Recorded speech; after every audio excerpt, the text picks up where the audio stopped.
All right, y'all. So go ahead and get yourselves comfortable. We're going to move into a meditation time, usually around a half an hour from beginning to end. And I'll lead us in and we'll have some silent time and then I'll bring us out.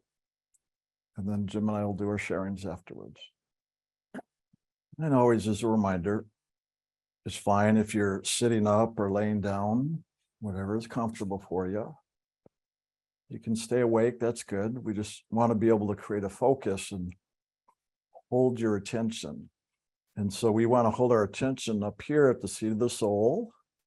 For people who like using the word third eye, we're actually focusing into the top of the third eye, because that's really the focus into spirit, beyond the physical and the metaphysical. And so that's what we're doing here in ILM, is really focusing up into spirit and to the soul, so that we really open ourselves to truly the highest actions that can awaken within us.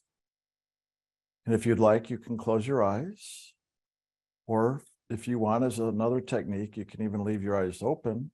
But if you do, just focus on a single point so that you can really hold your attention still, even if it's watching me or Jim, or point on the wall or whatever it is, just to hold your attention still. And that's a big part of this. But when you do, then you just allow the body to become quiet. Notice I said allow. It's really just a letting go process where we're not trying to make anything happen. Rather, we're just letting go of where our attention's been scattered, looking around, or looking at our feelings or thoughts or imagination, and just letting all that go. And once again, just focusing on a single point called the seat of the soul, that point that resides in the upper part of the forehead and towards the top of the head. Just allow your attention to gather here to a one-pointed focus. And you'll notice a slight tension. That's why it's at tension, to the single point that is that point of God, of your soul, of loving, that point in which that action of the spirit moves in and out of this physical consciousness. This is the point of awakening. It is the doorway into the divine. You just allow yourself to relax and just continue allowing your attention to gather here. You'll begin to become more aware of that peace that comes with this. And the more you allow yourself to go into this, you may even begin to see that inner light. That light of spirit can show up as a golden white, or often as a purple, or even blue or pink. Just observe. Just allow whatever to show up to show up. If you find yourself wandering, though, in your thoughts, getting distracted, you can, if you need to visualize like a purple light or a spiritual teacher, just to hold the attention. This is where visualization can assist the process.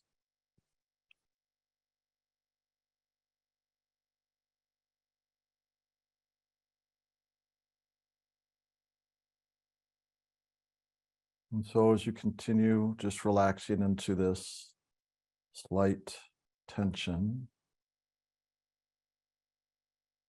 we're going to just begin to create a space now of inviting God to be present with us. And so I'm just going to offer up a prayer. You can just listen or even do your own.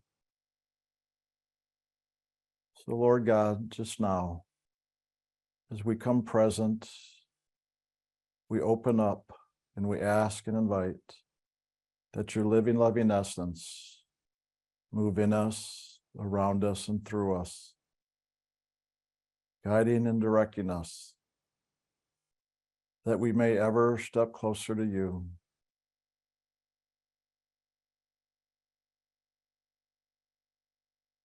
We allow ourselves to receive your grace, your loving, your joy, and your peace, that they may live within us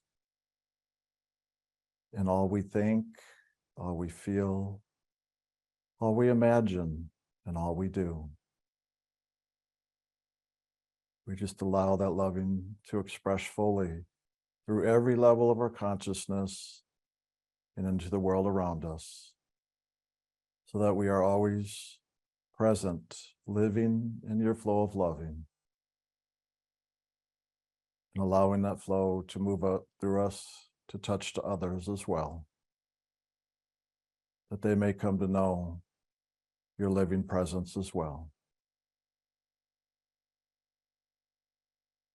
And Lord, we're always open and ask to be lifted through your loving into this greater action of awakening and coming into greater union in knowing who we are truly as your child and our oneness with you.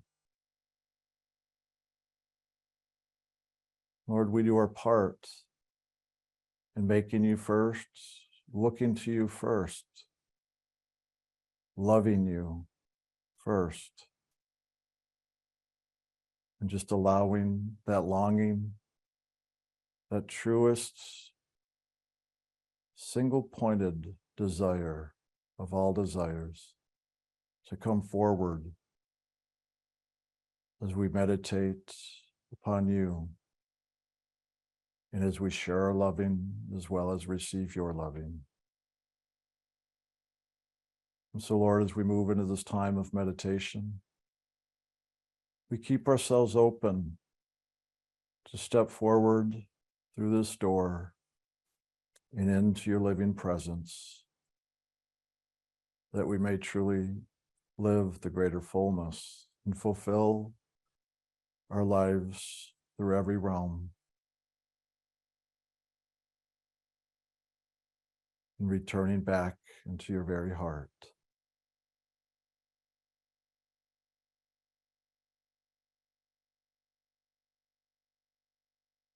And so now we're going to share our loving through the sacred name. Those who've been initiated can use your initiatory name, or you can use the hue or Ana hue. That as we take this name and its sacredness, and we begin to chant it and sing it, it is truly the sacred love song for God, for the soul's longing to once again be reunited. It is that action of the sound as well as the light that God has given us to experience this awakening. And so we're going to go into meditation. And as we do, you can just begin to chant that name silently within yourself. If you're new, you can just simply use the hue and chant it as a hue.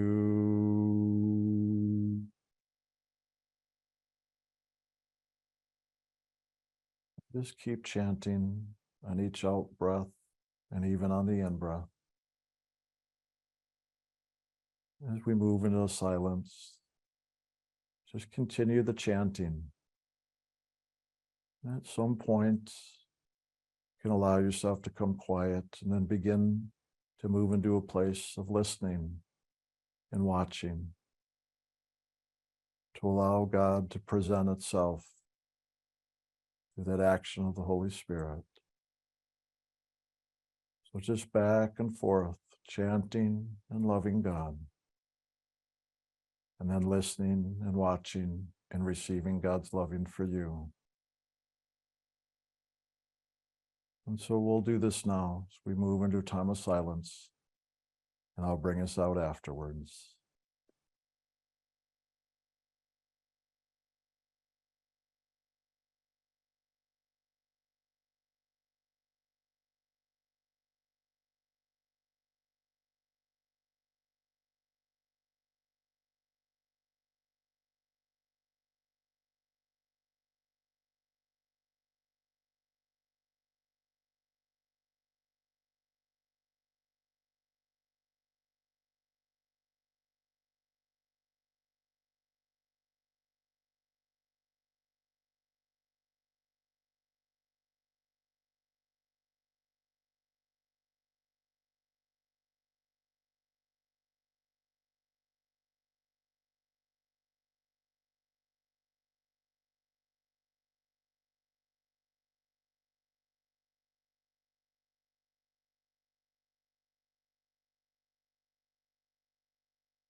Just experience the upliftment, allowing yourself to be lifted to continue to focus inwards and upwards, allowing yourself to gradually come present, just gently taking your time.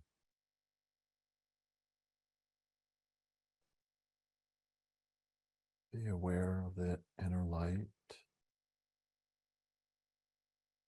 any inner sound, any thoughts or feelings or awarenesses that may have come forward during this meditation. Just take note. If there's something you'd even like to write down, if you have a journal, you can do that as well.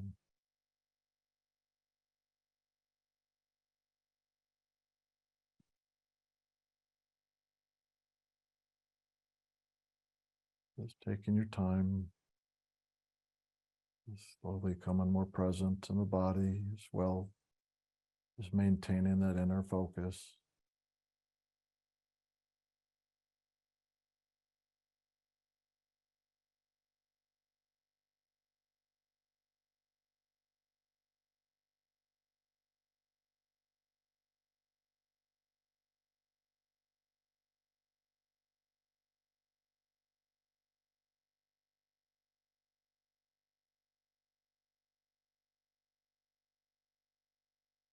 And if you wish, when you want, you can open your eyes.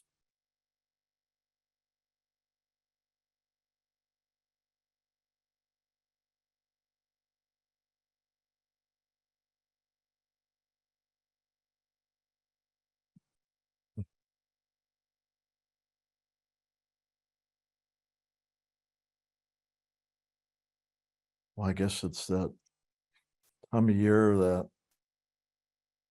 I often like to refer to, like the school years, and we're coming up here in May, June. It's a time, school's getting out for a lot of kids and all. And if you've noticed, even our classes and everything we do throughout the year kind of follow that along. And even sometimes energetically, there's a process that unfolds with that. And I've been very aware, probably the last few months, but especially even the last week and days, that action of really, it's like graduation, it's a completion, there's a fulfillment. And obviously, if you've learned enough, you get to be done with whatever it is you've learned in this school year. And then, of course, moving into a summer break, and then, either in the new school year starting up in the fall, like August, September, starting a new grade, so new learnings, new classes. Or, of course, those that are finishing school, it's graduation from everything. And now it's called, okay, now what are we going to do with life? And that's really obviously the bigger graduation that all of us face pretty regularly. Not just when we actually graduate from school, whatever or whenever that was or is yet, but just what are we going to do with life and how that unfolds. And obviously that's a lot of what we address here. And I've been really aware of the action of moving, of not just the energy like classes in school of, completions, but that action now of a real letting go, a real completion. Because just like in school, I always used to say, until I, finished college when I was 23, actually, all I knew was school, right? So that was my life that I knew. I didn't know anything outside of doing school. So finishing school and now getting out in the world, so to speak, like, wow, what am I going to do with my life now? All I've known is school. So I don't even know. This is like a whole new beginning. And one of the good things with school is when you're done, you're done. I mean, they move you along, right? You can't just sit and hang around repeating and doing the same old thing. Unlike when we're doing our life, we can just hang around repeating, doing the same old thing, right? Which is what we don't want to do. That's called stuck or repetition, doing the same thing over and over. Eventually you go crazy. So we're obviously trying to get out of the crazies. But in order to do that, we have to come to that point where eventually we realize maybe we've learned what we've needed to know from all the classes, all the learnings we've been doing, and it's time to let go. But since we don't have somebody else, or maybe some of us have somebody else ushering us along, we have to make that choice ourselves to really look at what's going on in our lives, the circumstances, the dynamics in our relationships, no matter what they are, whether it's family, friends, work, anything, that there comes a point when truly some karmic lessons are done, and it can be a major shift. Like, that's really done. We got to really look at letting go now, not hanging on and trying to keep repeating what we've been doing.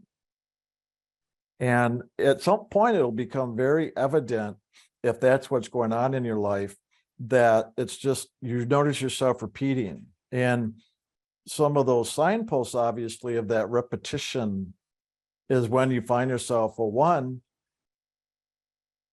you might get disinterested or bored, like, wow, there's got to be something new in life.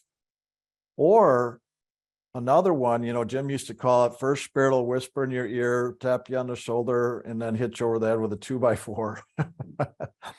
Well, that's how that works too. If you've been repeating something too long and you haven't really let go to move on, it's like time to move on for the next part of your life, to have new experiences, to now continue learning and growing, because that's what life is about after all.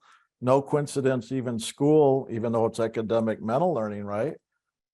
Well, the same thing as life. It's kind of like a reflective process. We're here to learn and grow. So we've got to be willing to move forward and put in some effort to move ourselves. And if we don't, the universe obviously has its ways of helping us to move forward. But if we wait too long, that help seems a little, what we'd call, more negative or fearful, because it hurts. But that's how things work. Those are the indicators called, okay, so in my life, if I'm experiencing a lot of pain, a lot of suffering, a lot of drama, a lot of trauma, to take a look at those things, that those are, if you want to call them, unconscious messages saying, hey, maybe it's time to really let go now of whatever this is I've been doing. And now not only stop doing that and to let it go, but we've really got to have something to move forward with.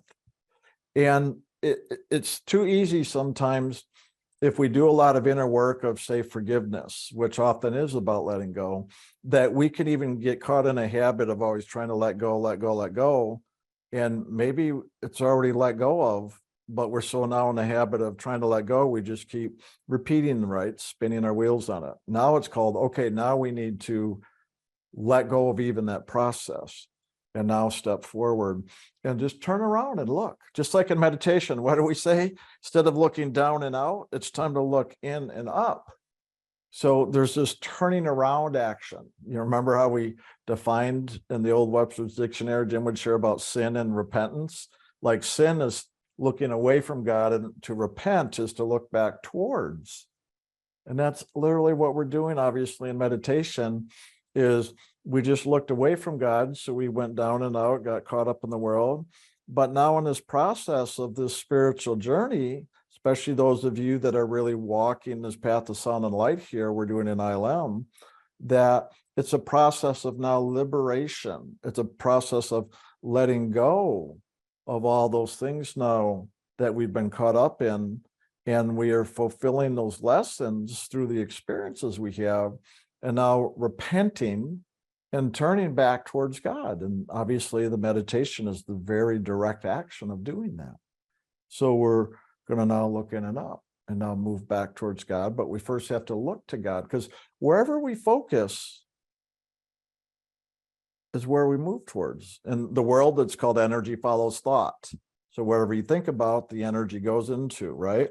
Well, we're going beyond even that. But the concept of the energy flows, what I've learned and experienced in spirit is wherever I look is where I go, which is the energy, the soul energy, if you want to say, or that movement of that living, loving essence of who we are. So wherever we look, what is that doing? It's directing our attention. I don't care about your thoughts and feelings. Just know that you, the soul, is the creator. That's the power source for all the thoughts and feelings, let alone actions and reactions. So it's called wherever you focus your attention is where you go. That's what you're going to experience. So just realize in the letting go, when we do LAF, when we do forgiveness processes, when we do whatever of letting go, we've got to really now let go. And when we're looking, you've heard me say, I call it look, learn, and love, right? So when we look at something like the lesson, the thing we're struggling with, we're trying to figure out, we're trying to get right, we're trying to come up with a solution to the problem. So we look at it, right? We focus on it. What we're doing and putting our attention there is putting our loving into it. It's the loving that is the key, not the figuring it out, not the understanding of it. It's the loving.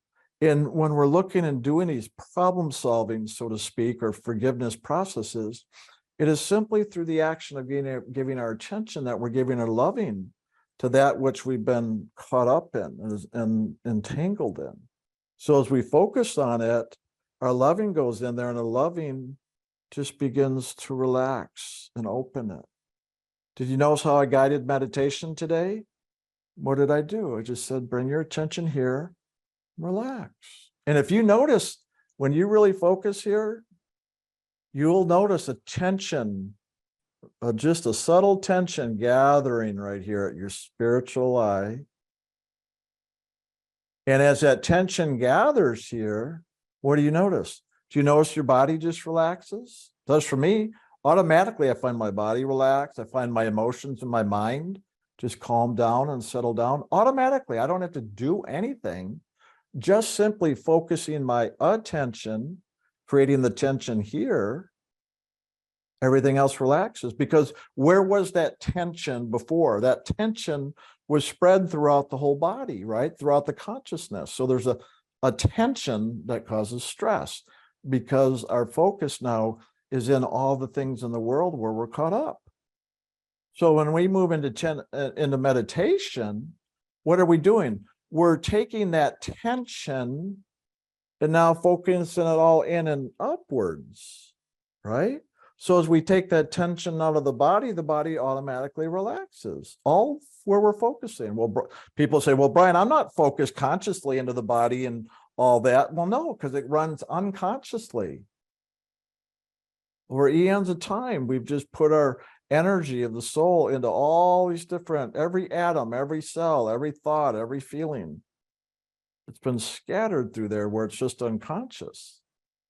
But as we go into meditation, we focus now that energy, then what happens? It wakes it up. It brings it out of the unconscious and now makes it more conscious. So we can even be aware and even feel these things going on, even tingling through the body, the chicken skins, the energy's moving. You feel the tingling on the top of your head or it flooding through your body. That's what all that is. It is a movement of spirit, you, that life force.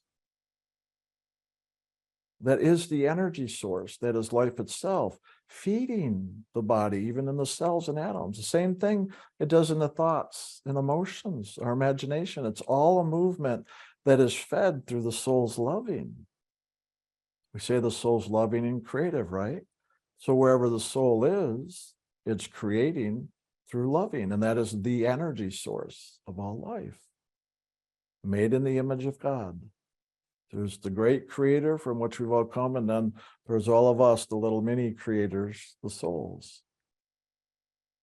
And that's how it works. So when we forgive and let go, we're just simply moving that source of tension where we're focused out of one thing, even unconsciously, now consciously into something else. And so in meditation, we're obviously now gathering our attention here and now focusing it up to God. So we look to God, our source, our great battery, our great recharger, our great energy source, right? Well, it's true. And so as we look to the source, will we get recharged? Yes, of course. When we experience being filled with the Holy Spirit, it's literally like charging our batteries. But not only that, we're focusing directly up into that flow of life itself. And as we do that, well, like I said, we go to where we focus. So that literally who we are as a soul, the divine spark, will literally start to move towards that automatically, even without chanting the name, by the way. But you chant the name, it obviously empowers, it increases it, and gives you a whole bunch more than just looking up. It all works together. It's the light and the sound. So those sacred names are the sound that are the keys to be able to even open the doors to see the source of light. But as we do this and work the two together, it will pull us up to itself. We just have to release ourselves. So the keys we give, the sacred names that unlock those doors, that release ourselves from where we have encaged ourselves by our down and out focus. And now these keys open the doors and wake us up. We become conscious now. Even all that which is unconscious starts to wake up, become conscious. When we chant the hue and focus here, that's what's happening. So truly, automatically, as we do this and now focus that attention, we're automatically letting go of everything else. But if you've been doing this pathway long enough, you know, as you're focusing in meditation, sometimes it's challenging. You can't seem to focus and you keep hitting things, right? You keep feeling like, well, I'm stuck. I've got a block. I'm not seeming to move anywhere, go anywhere. I can't seem to let it go. You know, the things we say, well, I don't know if I can forgive that. Those are the things where we're really now been so caught up in that it takes time by, again, looking and focusing our loving into it. That's what LAF is about, by the way. It's just focusing our loving. It's the focus of the loving then by bringing that in there, it allows now that relaxation. And then relaxation is the letting go. It releases, relax and release. That's forgiveness. So the idea of doing these exercises like LAF, the forgiveness stuff, is not to try to make something happen. It's called give it your loving attention so that you let go of all the struggle, the turmoil, trying to figure it out, trying to get it right, trying not to do it wrong, the judgments, the fears. That's what we're really doing, is just let the loving come in there and release. The other part is kind of a mental exercise for the mind to be able to participate to release, because the mind's gotten so entangled. Give the mind something to do to focus it in the right direction so that the release can take place. That's what we're doing. So the loving now can do its work, to do what it does. It just opens things. And in the opening, then that which where our loving was caught up is released and now freed up. And then it comes right back on up, gathers here to the soul. And then once again and now is free to move on. And so that is literally the process that we're doing internally. And as we do that internally, well, then we're going to even see all our things in our life externally as the reflection. So internally, as we've had all these things running, as we look outwardly, our life reflects for that experience. So as we keep doing the meditation, keep doing LAF, exercises, processes, we keep bringing that energy now in and up and releasing ourselves, letting go of our thoughts, feelings, actions, reactions, where we've been caught up, struggling, blocked. Okay, so automatically when we meditate, we're giving it a focus, a new direction. But see, what most of us do is that when it's something in the world, we always try to look for something else in the world, right? It's called the past, the present, and the future. So we're trying to let go of the past so we can move into the future. That's how I'm oriented a lot. That's why I need to do meditation, not only daily, but even during the day, to help keep reminding myself, oh, in and up. The direction now is not the future. The direction now is in and up to God. So we're beginning to transcend the timeline of all those things that we get caught up in. So in the letting go, we got to remember, oh, we've got to replace it with something else. So instead of, I'm not saying not to do, like, look to what you're going to do in the future, like in this world, because yeah, there's always going to be something we're going to do. But the more we can really make God first, in other words, as you hear us saying here all the time, in that freeing up process and letting go, well, we're letting go of all the energy that was stored in the past, that drags us down, holds us back, makes us so tired, all these things. Well, as we're able to forgive and let it go, that energy is restored back to the source, ourselves, so that it can now go up to God and focus. And as it does go up, whatever now future projections that we were moving towards to fulfill whatever we created from the past, one, it's going to start to change, because the energy that was fully horizontal going there, creating it, now as it's lifted up to God, it's going to start dissolving the future,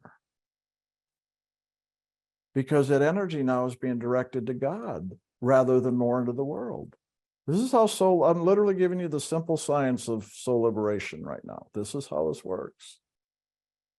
So as we keep doing that, God first, God only, our future timeline that could have been way out here many lifetimes starts shortening, till where literally, if we've done it enough, it's right here present.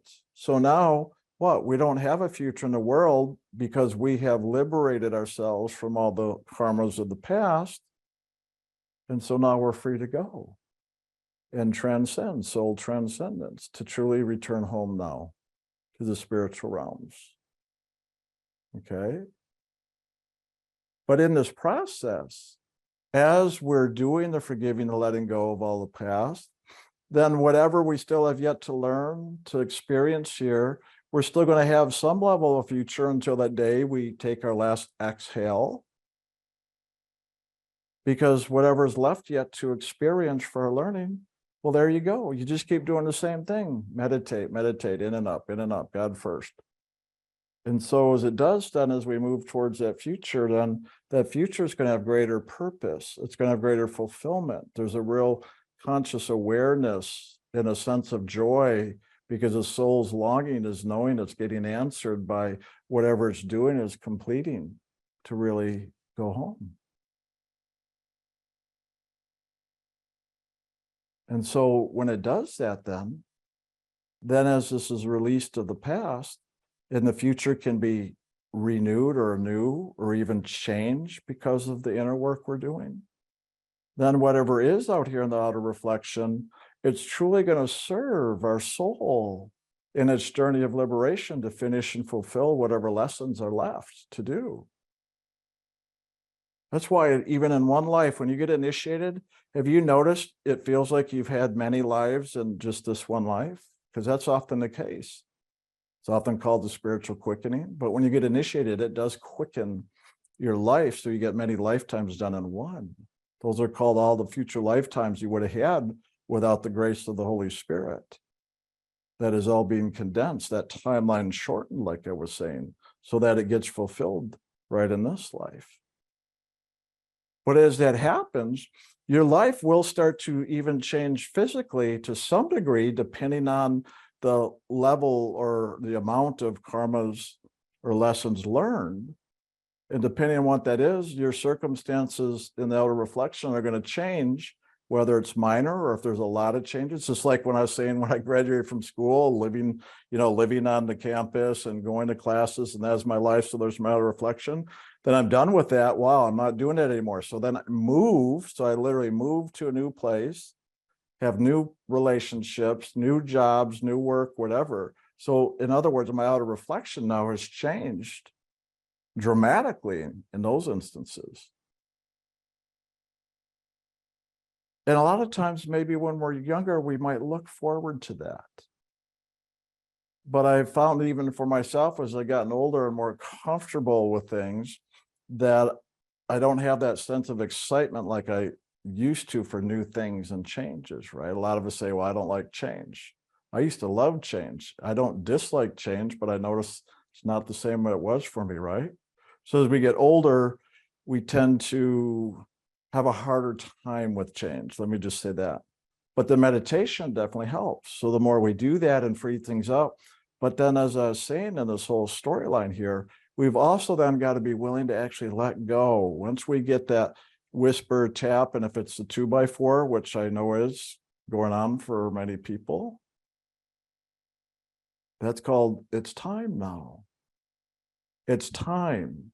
Stop holding on. Do yourself a service and let go.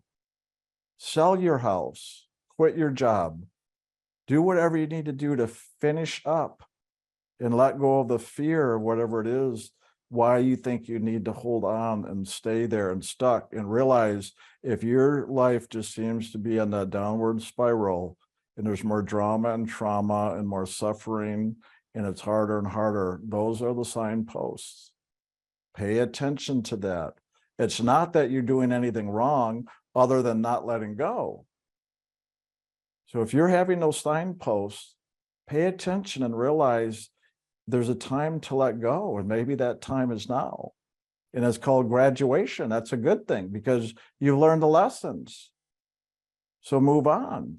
But then you've got to really take the initiative, the responsibility for that, and now move your life, let go, and be willing to move forward, even if that means move to another state, move to another house, move to another relationship, move to another job, whatever that is.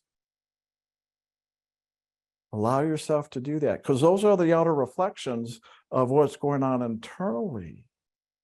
And obviously on this pathway, we want to make this first, the internal process, but we also talk about pay attention to your outer reflection, because it's here to serve you. It's a mirror to give you feedback. And if you pay attention, you'll be able to move with it quite well.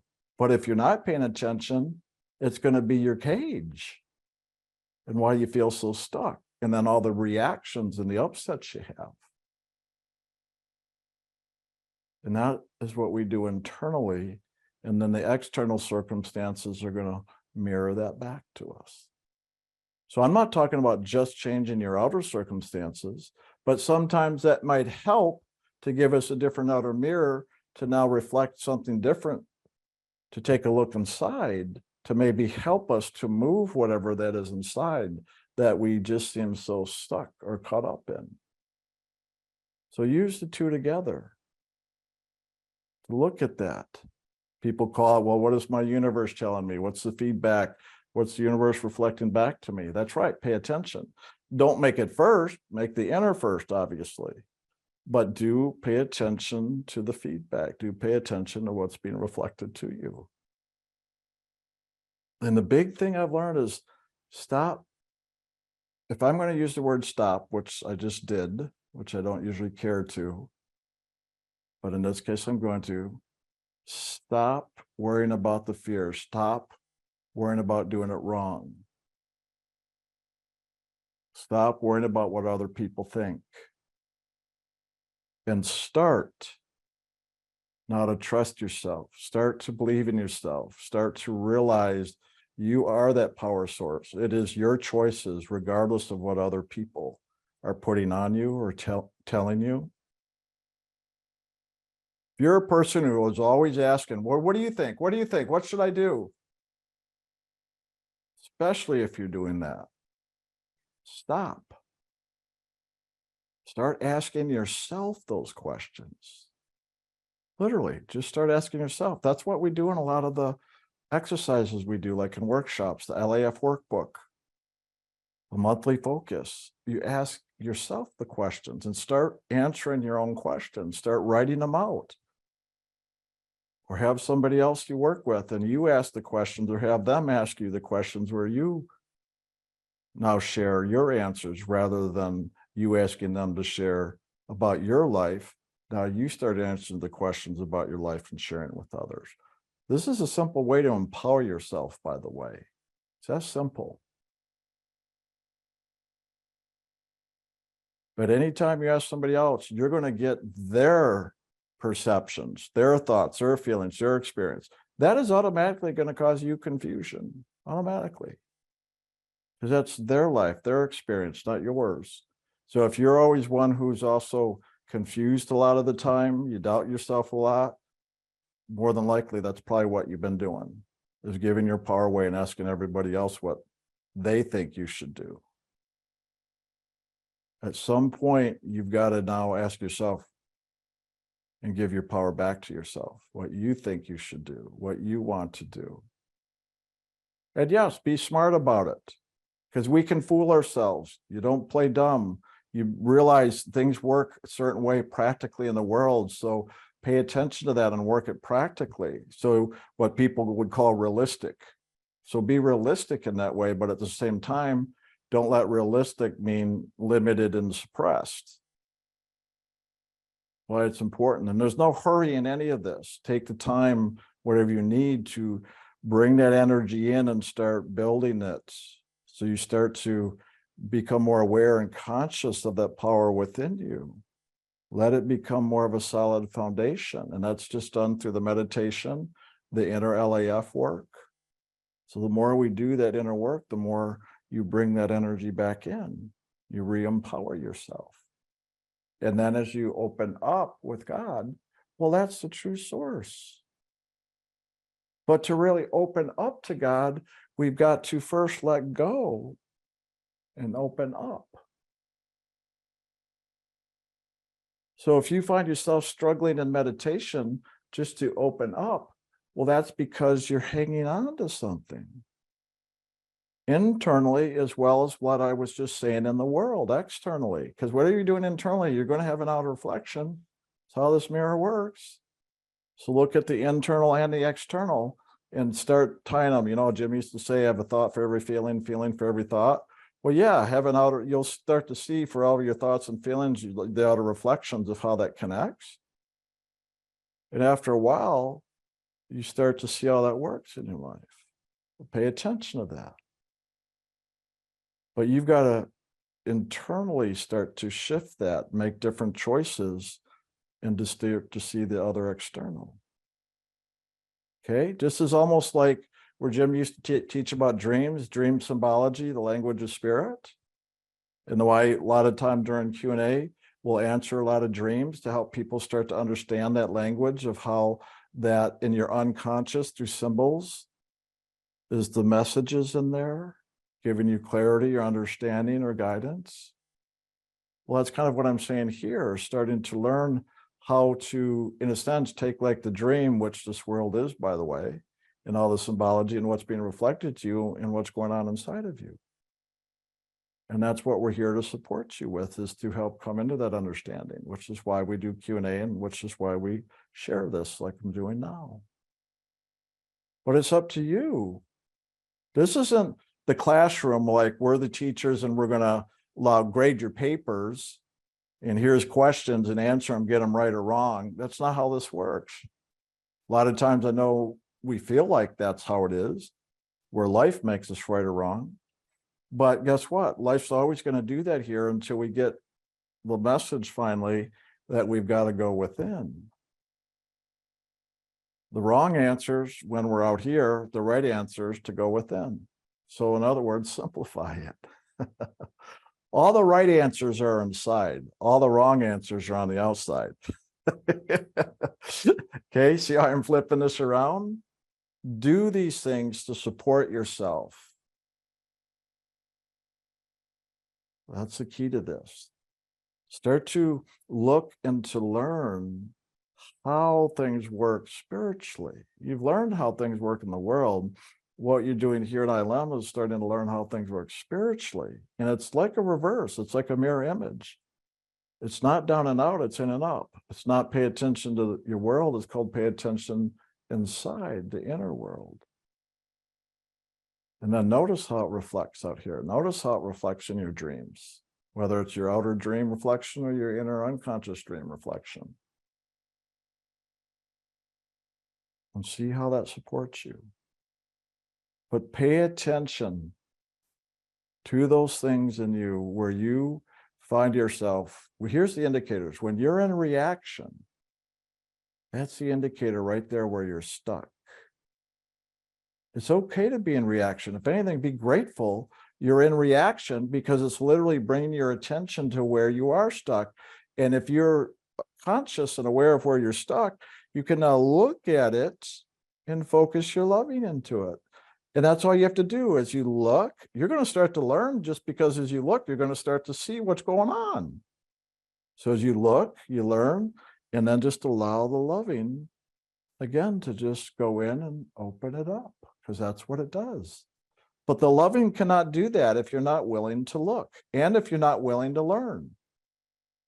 You've got to be willing to look. In other words, don't avoid.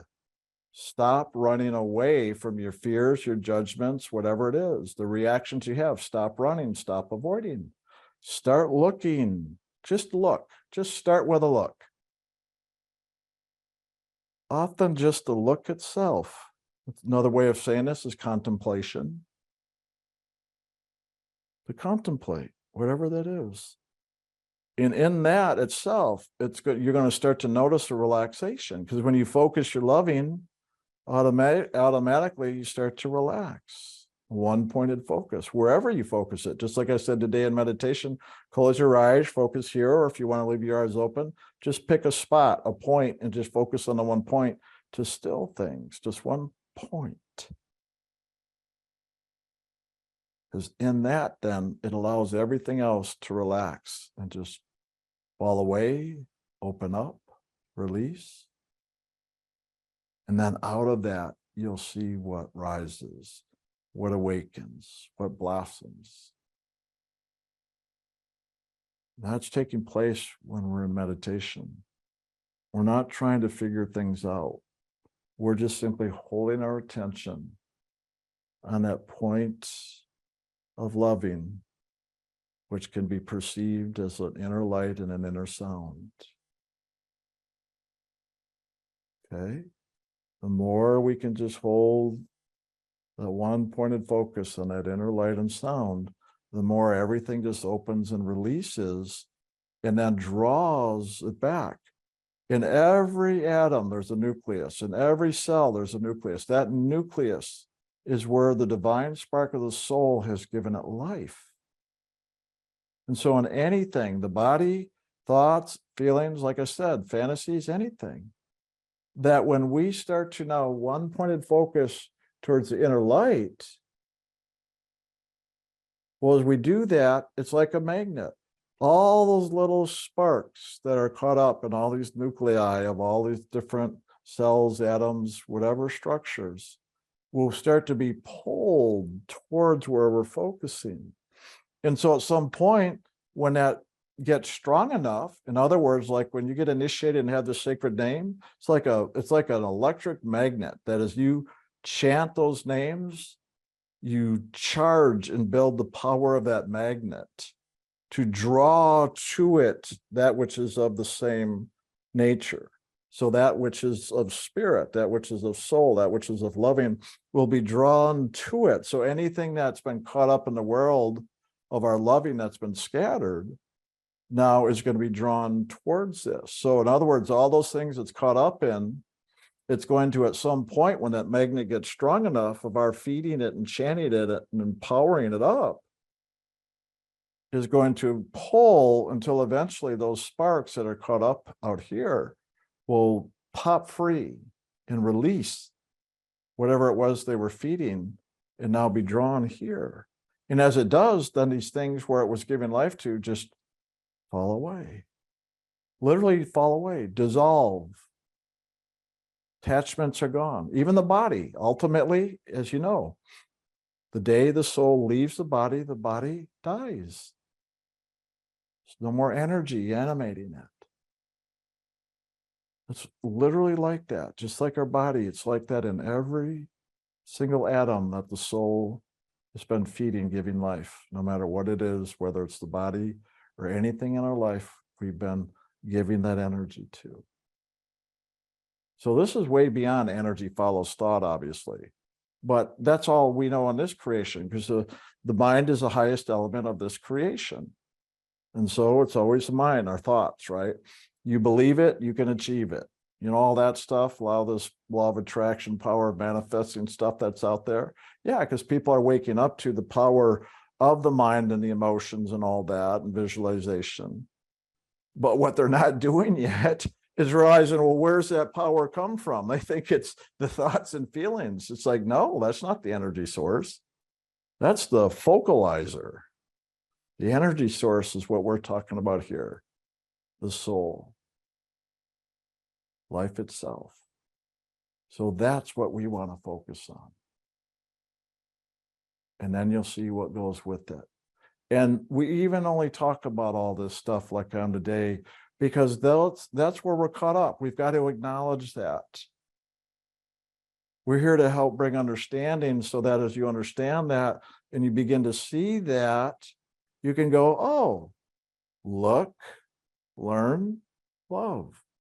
As soon as you do that, the release takes place.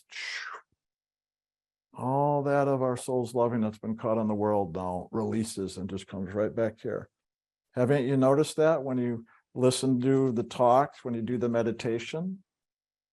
That feeling of upliftment or peace, how you almost can get blissed out a little bit. That's what's going on. That's that energy of the soul that's being pulled up here and released from all the things we've gotten caught up in the world. That's why we even ask you to create an environment, not only when you come to a retreat or something, but even listening like today at class, turn off your phones, create the environment so you can give a single pointed focus, because we know if you do that, you're going to get a greater benefit than as if you leave all these other things on and have all these distractions in your environment, because even unconsciously, your attention goes there, even unconsciously. So the more you can be conscious of your environment and turn things off and do whatever to support you to have a single pointed focus, like listening and watching right now, is a way to really concentrate that energy so the greater effect can take place, the greater awakening, the greater awareness of this movement of life itself, which is the energy source of everything. So instead of focusing on the creation, we're focusing on the creator. But that first creator we've got to come to is you, the soul, the child of God. And then as we come back to ourselves, called self-love, self-empowerment, then we have now that greater awakening where we begin to truly look up and look now to the ultimate power source, obviously, from which we've come. Okay? It's kind of fun for me. It almost seems like some of these talks I've been doing lately have been almost like physics in a way. So it is. This is literally, even in a while ago, I know another spiritual teacher in another pathway actually taught, he called it the science of the soul. And that's literally what we're doing. And this is how it's always been. And so we're just doing the same thing today that every true teacher of this pathway's taught. And hopefully that understanding helps. I know when I have an understanding and things make more sense to me, this is easier for me to do it, and it actually feeds me and enthuses me. And if it doesn't enthuse you, then look again. The other message, obviously, today I was sharing is really about looking at your life and what are you hanging on to? And maybe it's time to really let go of whatever that is. And now turn, whether it's in meditation, going to God, or whether it's, and maybe I should say instead of or, is turning now to see what is next in life. If you need a summer break to figure it out, go for it. But in your figuring it out, look to God, look to yourself for the answer. Take the time. Look to yourself and look to God for that. and start looking for what's next, what's new for you, because maybe it's time now. You've been asking, you've been wondering. Those of you who've been doing this pathway, maybe it's time to start looking at service. Maybe it's time to do some kind of a service project. Start to look, what's next? Meditation's always there. That's always the next every day, hopefully, for you. And if it's not, make that your what's next. There's your service project. If you're not meditating 10% of the day, let that be your main service project, to truly be of service to yourself first. And then as that grows, then at some point, you're going to find the action of spirit and you're awakening to greater loving. You're just naturally going to want to be of service to others as well. It's a natural unfoldment. That's the selfless service that comes out of serving ourselves. I should say the God self. Some people misinterpret when we say that and it becomes selfish and they start now feeding their ego. That's not what we're talking about as far as when we talk about self-service, right? So service is meditation, self-study. Those are the two the service to self first, and then service to others. And that itself will be service to God. So just remember that order: meditation, self-study, service, right?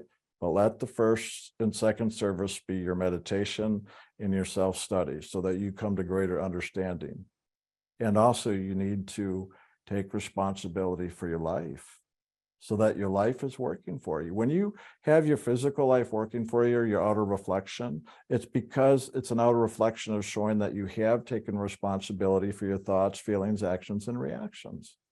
And if you haven't done that, well, that's the next part of the service to yourself first, is taking care of your own life and your physical circumstances as part of your responsibility. The first part is the spiritual, and then the next part is literally the physical, which includes the mind and the emotions. That's why many, many years we'll spend, which will seem almost too long sometimes, it seems like, that it takes to spend more on ourselves. And that means we've got to let go of certain things in the world to spend more time with ourselves. But then over time, as you do that, you'll find yourself at some point then now beginning to spend more time in the world as an action of your overflow of loving, now to be of service with others, to share that loving, in other words. That's just what happens. But give yourself the time to fill your own cup first. And that does take years. But then when it shifts, it'll shift. And at some point you'll be aware of it. But then it's up to you to respond. And to respond, to now go do something of service, to go do something new, means you've got to be willing to let go of what you've been doing.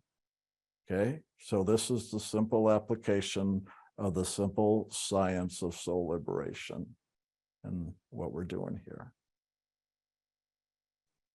All right. Well, God bless y'all. I love you. And word to Jim. Okay.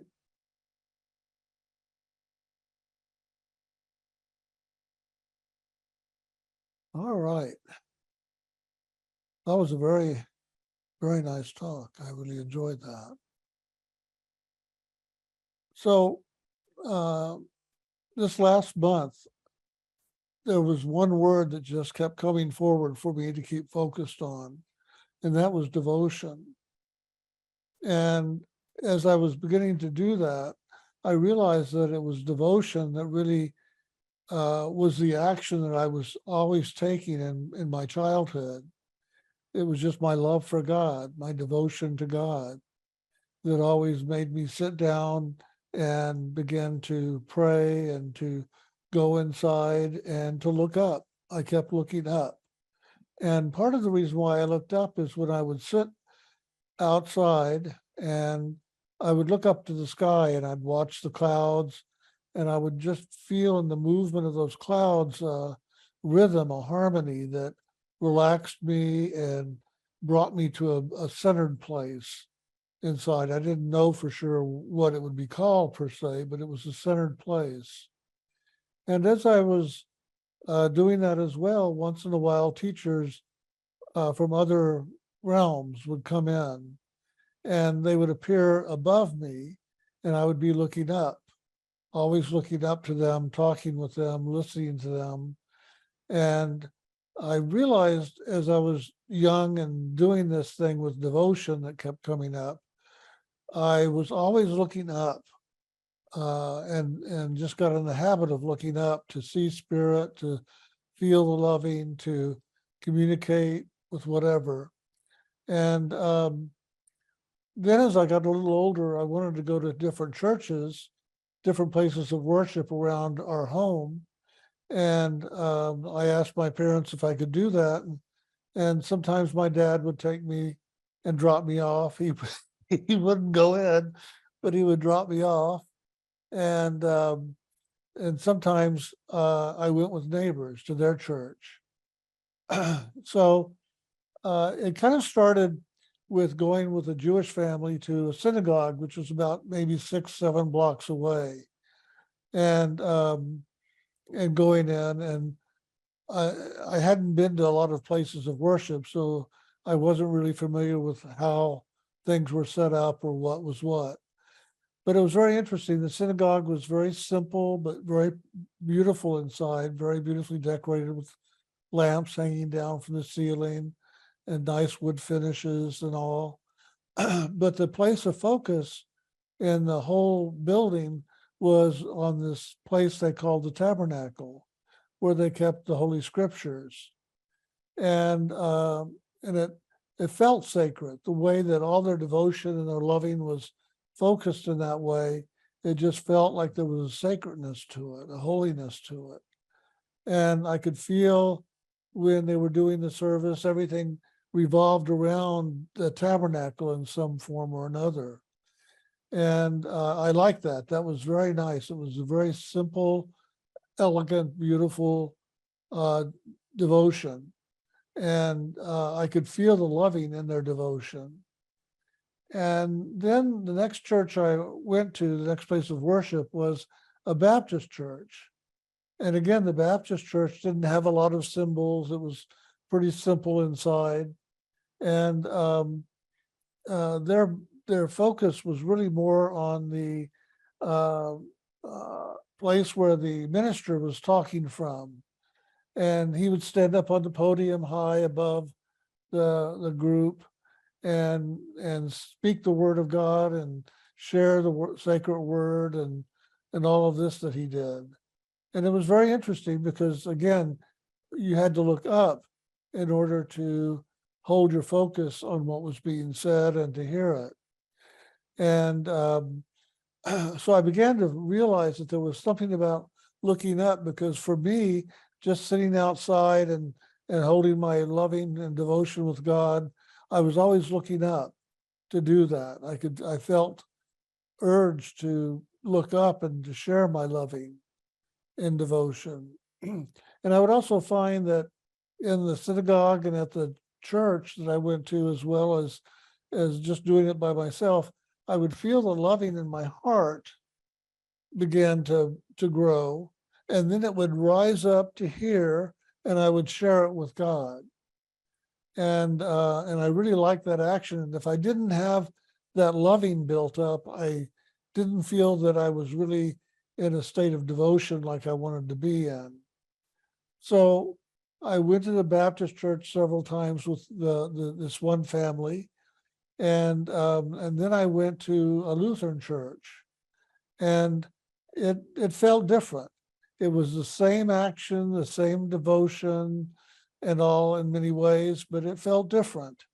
And it just felt that they interpreted things differently and all, and worked with things differently. But it was, even in the difference, I could feel the sameness, which was always looking up to God. And so I did that with different religions for months and months.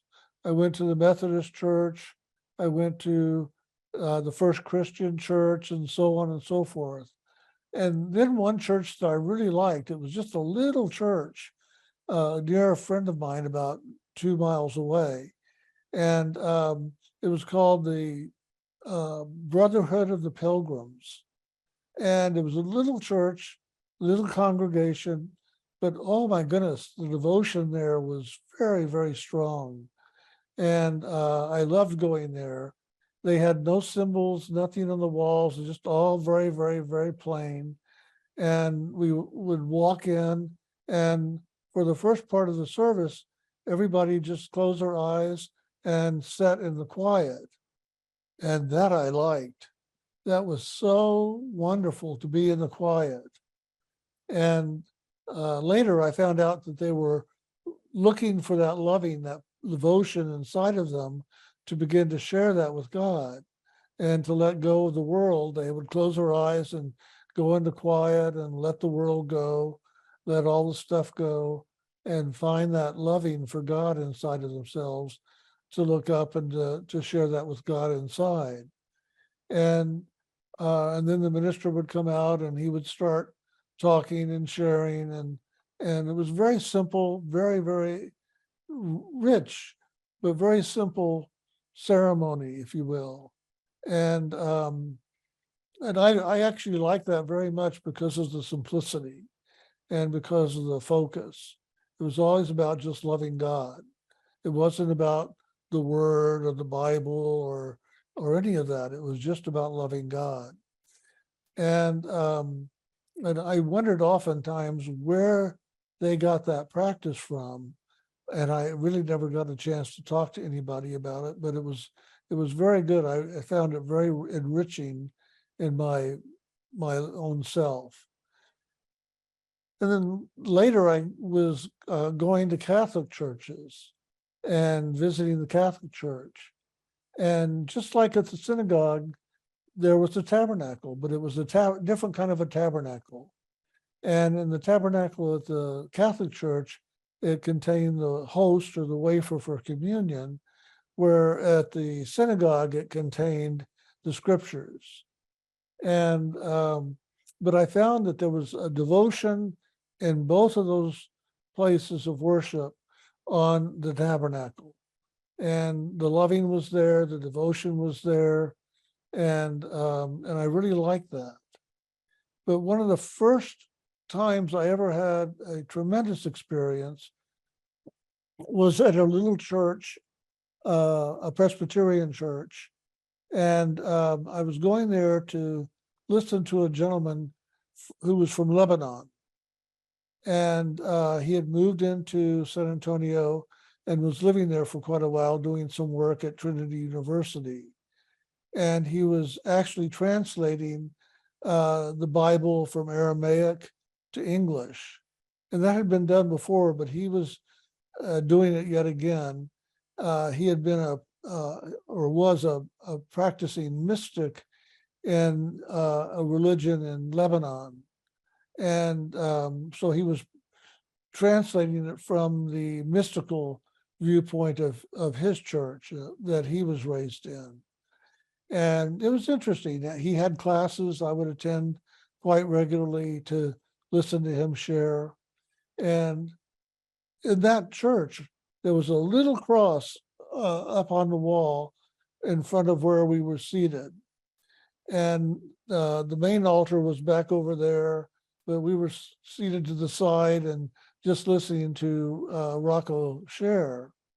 And as he was sharing, I would just get some of the most beautiful energy moving through me. And I realized for the first time, because I thought, the ministers, the priests, the rabbi, that there was a lot of love and devotion there in them and what they were doing and saying. But oh my goodness, I knew for the first time what loving, excuse me, loving, excuse me.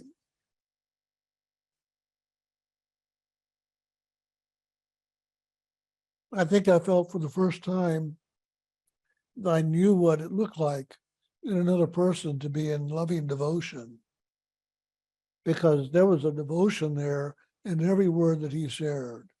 the love, the richness, the depth, the meaning, the power of those words that he spoke. He spoke them with a clear intention and purpose and meaning that he was trying to get across. And I was just thoroughly, thoroughly impressed with him.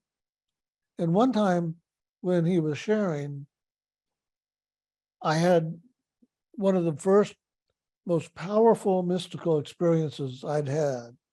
I'd had a few in my childhood when I would be outside in my prayerful meditation state, and those were wonderful. But this was a very unique and powerful experience, and it was very quick inside. It was inside at my heart center, and but it was profound, and it lasted. It stayed for a long, long time, for weeks. And I would go and listen every week with him, and it would just enhance it. It would strengthen it. And it was just a powerful moment in my life, and really helped me to understand more what real devotion looked like and felt like, and how to live into that more than I ever understood before. And so that was sort of a turning point for me. And then I began to realize that I didn't need to go sit in these different places to look for devotion, to understand devotion, to feel devotion. All I had to do was do what I had been doing, which was to sit outside and just close my eyes and go inside and connect with the loving in my own heart and my loving that was here, and allow myself to go into these experiences that I would go into. And I was grateful that I didn't have to show up at this building, that building, listen to this person, listen to that person, because for a while it felt like, gosh, I was having to wait till the next service, whether it be at the synagogue or whether it be at a church, to really sort of kind of experience a movement of devotion based on whoever was talking and sharing and doing the service. And so that was a relief. I didn't have to be going with all my friends, families and stuff to their different churches of worship. And I could do it myself without all that. And I thought that was so unique. I thought, wow, does anybody else understand that? Does anybody else do that? And one day I was going to a Catholic church, just coming home from school where I was in elementary school. I would walk up the hill and then go down the hill to my house. And it was at the top of the hill was the Catholic church. So I would just go and sit outside, looking into the church, and do my devotion there quite a bit. And the priest came up one day and asked me why I was often coming there to sit, and I didn't even go into the church. And I just said, this is how I do my loving with God. And he says, so what does that mean? And so I began to explain to him what I was doing, and he liked that. And he said, that's interesting. I know a nun who does much the same thing as you. She doesn't even go into the church because she feels like all the symbols and all the energy in there is going to disrupt her from her own devotion, her focus with God. And so she'll sit outside in nature to commune with God, not go into a church per se. And he says, I wish I could introduce you, but she's in a closed convent and really very rarely comes out anymore. But I would love for you to talk to her, because it would be great for you to have that opportunity. So I began to realize that there are other people that do that, and that it is kind of a private, beautiful thing. So this last month has really been about devotion, focusing on God, focusing on loving, focusing on where that resides within me and how do I stimulate it? How do I live into it? How can I take it into my daily life more often? And it was very interesting. I realized I do it without thinking about it. I do it without my awareness of it. There's this element of ever running devotion inside of me with God. And I realized that this month where I began to see God again in everything, not just in my devotional moment, but in everything. And I would see the face of God. I would see the loving of God. I would feel that movement of loving of God of that I had for God reach out and touch where I would see God in all things. And so it was quite beautiful. And this last few weeks, Brian and I celebrated our birthdays. He has a birthday on the April 29th and mine's May 2nd. And we received flowers. Somebody would bring, the florist would come up and drop off flowers at the front door. And I saw one as he was walking up to the door. So I opened the door. I kind of surprised him, shocked him that, oh, somebody's here. And yeah, I said, yeah. And I reached out to take the flowers and bring them in the house. And as I reached out, I felt that devotion, that loving go out. And it went to him first, but then it went to the flowers. And there was just a great deal of loving that was in what was sent to us in those flowers. There was a great deal of loving that I felt coming to us. And I just had so much gratitude. And I thanked him and he left and I brought the flowers in. And for the next few days, every time I would walk by into the kitchen or into the dining room where they were at, there was just this devotion, just sitting there waiting for me to come and witness it. And I went, wow. And at first I thought, could flowers have that much loving and devotion? But then I realized it was the person that sent them and their intention of those flowers that I was feeling, not so much just the loving that the flowers had.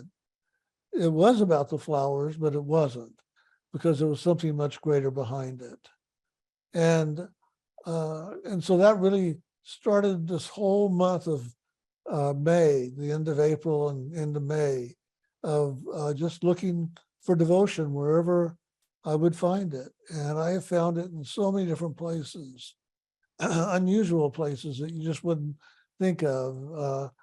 Picking up groceries at the grocery store, and the person who's putting the groceries in my car was like, wow, just full of love, just full of devotion.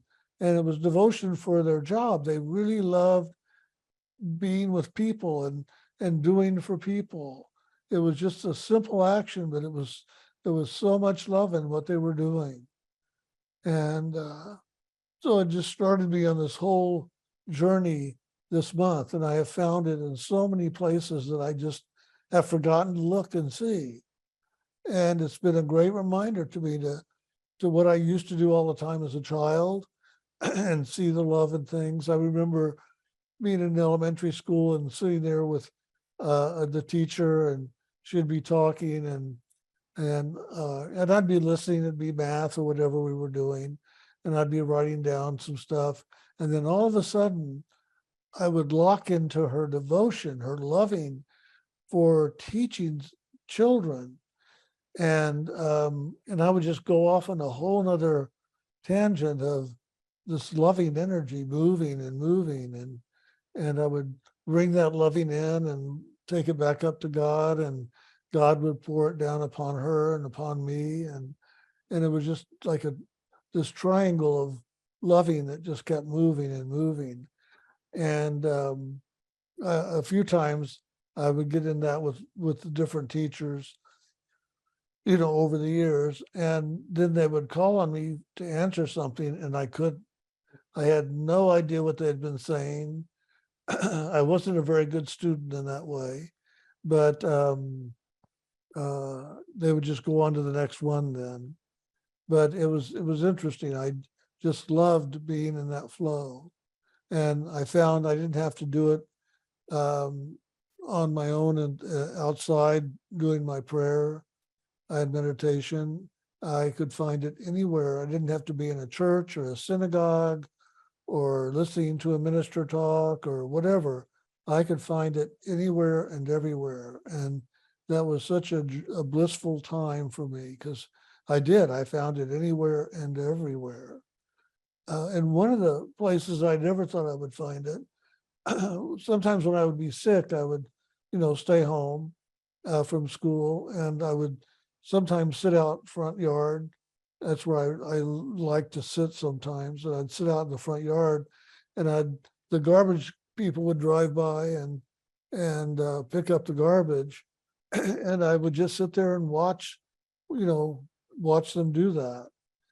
And then one time when I was sick and I was home, I was sitting in the house looking out the window because it was kind of cold out, and I saw the garbage people come, and I kind of moved closer to the window to see what they were doing.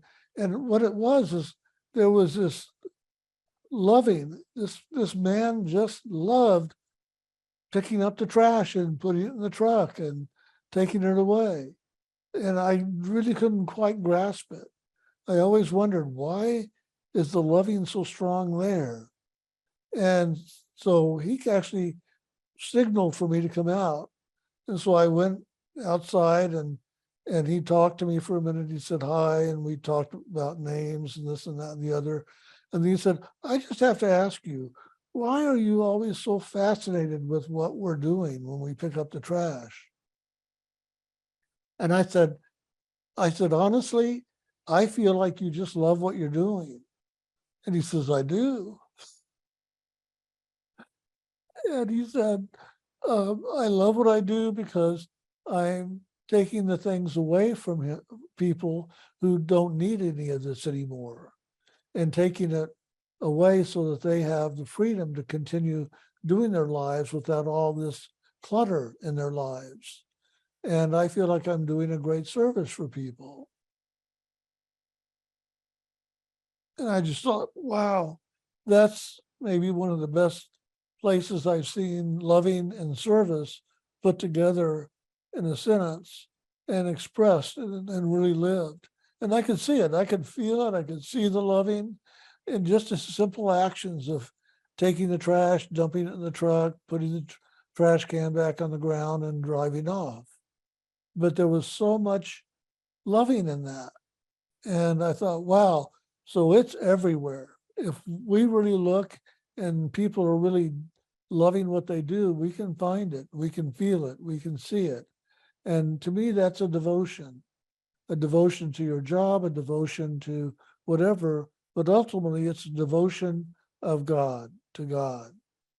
And that's how I have always interpreted that. So you might want to start a journey this next month for yourself, looking to find, where do you find devotion? Where do you find devotion inside of yourself? How does it move inside of you? How does it express inside of you? And how do you want to live it more maybe in your life? And how can you do that? And then look around outside and see, where do you see devotion in the world? Where are people doing things in devotion? I found it in waitresses and waiters and doctors. I found it in so many different places. Some places are just kind of surprising, like the garbage people. But I would say, find where devotion is in your life, and maybe let that spark your own inner devotion to become stronger. Find out what devotion really feels like, it looks like, it expresses for you, so that you can begin to live more a devoted life all the time, finding devotion in everything around you so that it serves you, and ever looking up to God in love in devotion, and to also recognize that the greatest devotion I've ever felt was from God directly to me. You know, I'm always telling you, and begin your meditation by sharing your loving with God and opening to receive God's loving. Well, that's devotion. You're sharing your devotion with God, you're loving, but you're feeling God's devotion, God's loving with you, coming back in response to serve and be with you. And so find that for yourself now and begin to see if you can live that more every moment of every day. Always bringing forward that devotion for God before all things.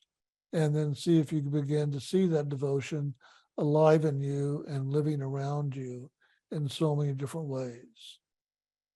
I've really thoroughly enjoyed redoing this again in my life. And I think I'll probably carry it more freshly in my life every day, not just reminding myself, but living it.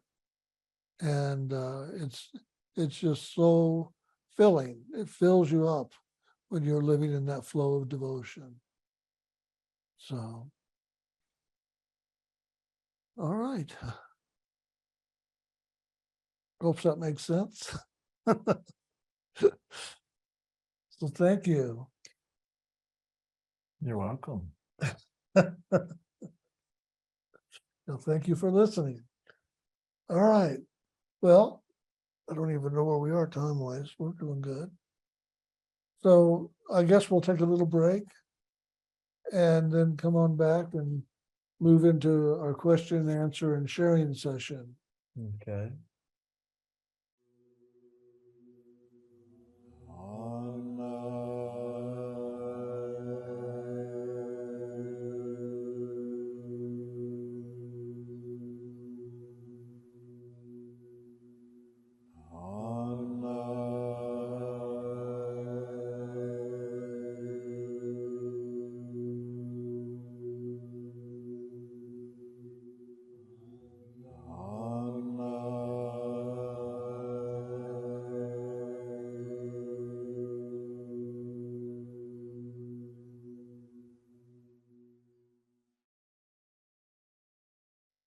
All right. Okay, here we go. Everybody ready? Ready? Dream. Hi, Jim, Brian, and Kelsey. Here's an intense dream I had the other night. I would love and appreciate any thoughts on the meaning of it and clarity you could provide. Thank you so much. My husband and I were watching houses sliding off the cliff by our house. Brand new blue houses with white trim. The exact same cliff our house is on. They were falling off the cliff down into the ocean. My husband and I were in our house or on the balcony or something of our house watching this happen. It was so stressful. I was thinking, what if our house is unstable and going to fall? I was wondering if the cops had come and warned the other families and gotten them all out of their houses. It was so stressful. I kept wondering if we needed to get out of our house. At one point, I turned to my husband, and I'm holding 3 large prescription bottles that are green. He looks at me and was yelling at me about why I hadn't told him, or maybe he was yelling about the medicine, not sure, but was asking me why I hadn't told him. I yelled back, because I've been too stressed out. Like I didn't have the time to tell him because the stress was so much. As we are looking out into the water, the house fell. As we are looking out into the water, the house fell into, you can see a dad and his young son swimming out into the water, maybe ocean, not sure, trying to see if they could get some good stuff from the house that fell in the water. It isn't their house that fell. They're going to loiter. I think to myself, If they want any of the tech stuff, they better hurry before the water ruins it. Just then, I tell my husband I want to get out of our house. Me and him and our kids. Maybe we only have one kid in this dream. Just as we got to the back of the house, the side of the house, not on the cliff. This all looks different from our real backyard and house. But in my mind's eye, the house is this house we live in. Our back cement, etc., falls off the cliff. I know now our house is going next. As our house starts sliding off the cliff, I ask my husband, please grab my dad. I say, please, babe, please grab my dad. I was relieved our family wasn't in it. A little, but not too concerned we just lost everything we owned. Happy we got out when we did. I think my husband was able to grab my dad out of his recliner, and he was safe too. My heart was pounding when I woke up. So intense.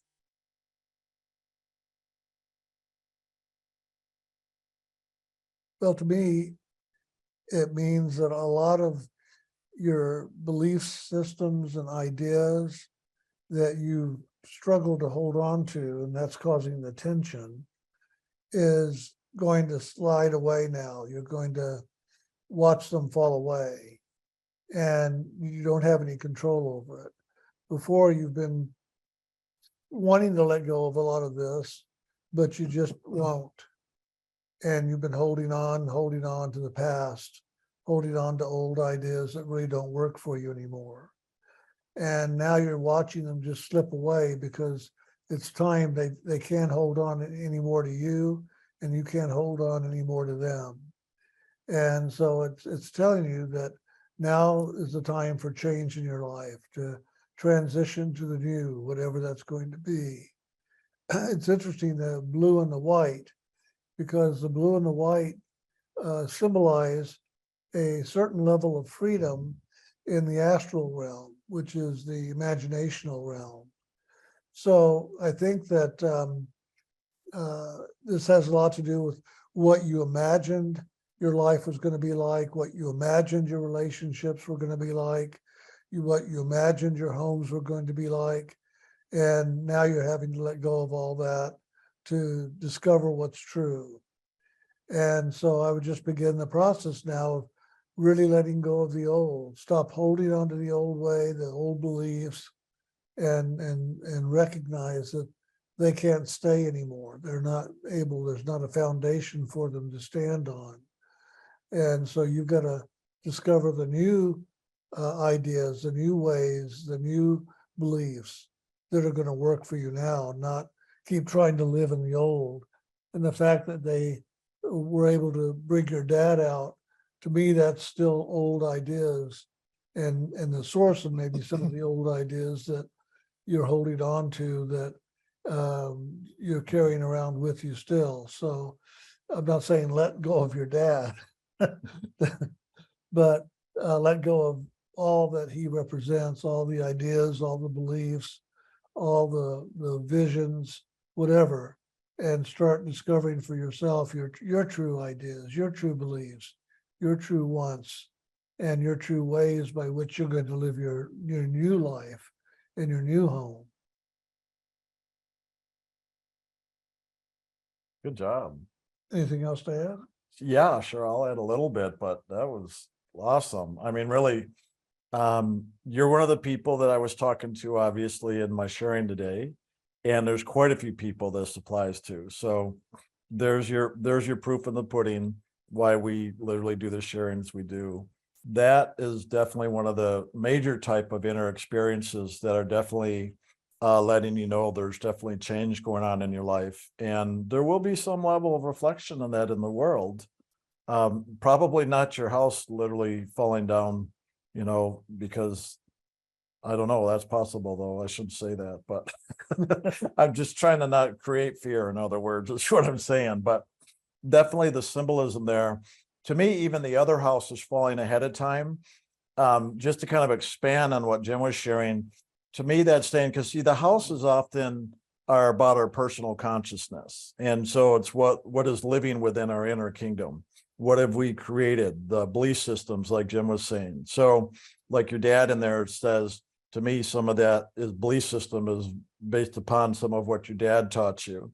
And seeing the other houses fall first is telling me that the other houses or other people or consciousnesses that you've seen around you are part of what's influenced your way of thinking too. That's why we move into the places we move, is part of the outer reflection of what's going on with us and then the people around us. So to me, if you look at some of the relationships that have been around you, there's more than likely something you've been trying to, in a sense, live in a similar way. You know, a lot of people have certain belief systems or things, what they think family should be, or what marriage should be, or what relationships should be. So those are the other houses to me, is what those belief systems of what you've seen in other people that you think yours should be. And so you're seeing all that slide away of all those belief systems, conceptions you know, grew up with basically. And then of course your own now crumbling that is similar. And it may have been a solid foundation for a while, but now that's obviously eroding. And that's a good thing though, especially on the spiritual journey, because as you know, we have to really dissolve or let go of our physical foundations to be able to let go and liberate the soul to move into now where spirit becomes our foundation. And this is part of what happens. For me, one of my experiences, I was actually in a house on a mountainside, and on the road came this whole huge rushing river. It was in a tube form, almost like a subway, and it stayed all contained, snaking along the road. But it's rushing really fast. And I knew it was the river of loving. And then my house, though, when it went by all these other houses right down the road, never touched a thing. Everything was fine. But when it came to my house, it literally came off the road, completely took my house, foundation, house, everything in it, and cleared it right off the mountainside and just kept on going and took it and everything else. And I was actually then on top of it and riding the river. My house was completely demolished and out in that river of loving being carried away. That's literally what the grace of the Holy Spirit does. It clears away those belief systems, those karmas that we've been living and basing our life on. And now when we are willing to let go, the grace will come in and literally just take it. And then we now get to ride with it. And so I was literally riding on the top, literally like surfing, going along to where the river was taking me next. So that's part of what's going on here, is that as traumatic as it may seem, just like I was saying, that in my sharing today, if you go back and listen to that, it'll give you a lot of the perspectives of that the tap on the shoulder, the whisper in the ear, and then the 2x4. Well, that 2x4 seems like when it's the major change and we feel a lot of drama around that. And even though it seems in some ways like it's bad, it's not. It's actually just clearing all the other. It's a major shift. That means major freedom. That is good news. Just so you know, on the spiritual journey like this. The other thing, and again, feel free to write in if you want more clarity with what we shared. But the other thing, if I addressed, I think it was something about green prescription pills or something. To me, that's really saying the green represents healing. So to me, it's saying that there was something you were taking, trying to heal different things inside of yourself, whether physically, emotionally, mentally. It's all that. Just like we all know green, you know, nature is, it's healing, it's balancing, it's calming. So to me, it says, you know, whatever you've just been taking things to help handle the stress that you expressed in here. And that's what we do in life. When we have stress, you know, we take anxiety medications, we do relaxation techniques, we exercise, we do whatever to handle the stress. Well, to me, that's what that's about, saying that you've been doing things to help deal with the stress, but this is what we eventually learn on the spiritual path. Those are all well and good, and they help us manage ourselves going through things, but ultimately it's the underlying foundation that's got to be swept away, cleared away, And we've got to now step into the new. And that's what this is showing you. And this is what I found in life. No matter what I was doing, I mean, literally to the point of dietary, nutritional, meditative, I mean, whatever I was doing for mental, emotional, physical, those are okay and they help a little bit, really just deal with the stress. But it's really the underlying thing that we really want to look at here, the foundation and the house, the whole structure of what we're living in, because that's really the basis of our consciousness. That's why you always hear, like when I do the confessions counseling class, I say, let's go deeper. Let's go deeper. What's underneath that? What's underneath that? That's what I'm attempting to do, is get down to these foundations of literally the houses that we've created that we're living in. And that's what all we have to do to allow the grace to come in. So this is also telling me that you've been doing the inner work that has allowed the grace to come in now to literally, and again, even the house being crumbled away and going into the ocean, to me, that's the water. That's really allowing now it just to go into spirit, giving it up to God. And that's the good news. And like you found out, you're all okay. That's the funny thing. No matter how traumatic these things are, I've always found I'm always okay. I never die. And yes, that's the good news. And now you're free to really move on to what's next. And that's the nice thing too. We may not realize at the time, but the what's next, I have found, is always better than what I'm leaving behind. Always. It's always been another level of awakening and movement in life to something greater. And that's always the good news. That's why I always, like I said earlier, would always be excited for change, because I found there was always a progression where it'd always be better.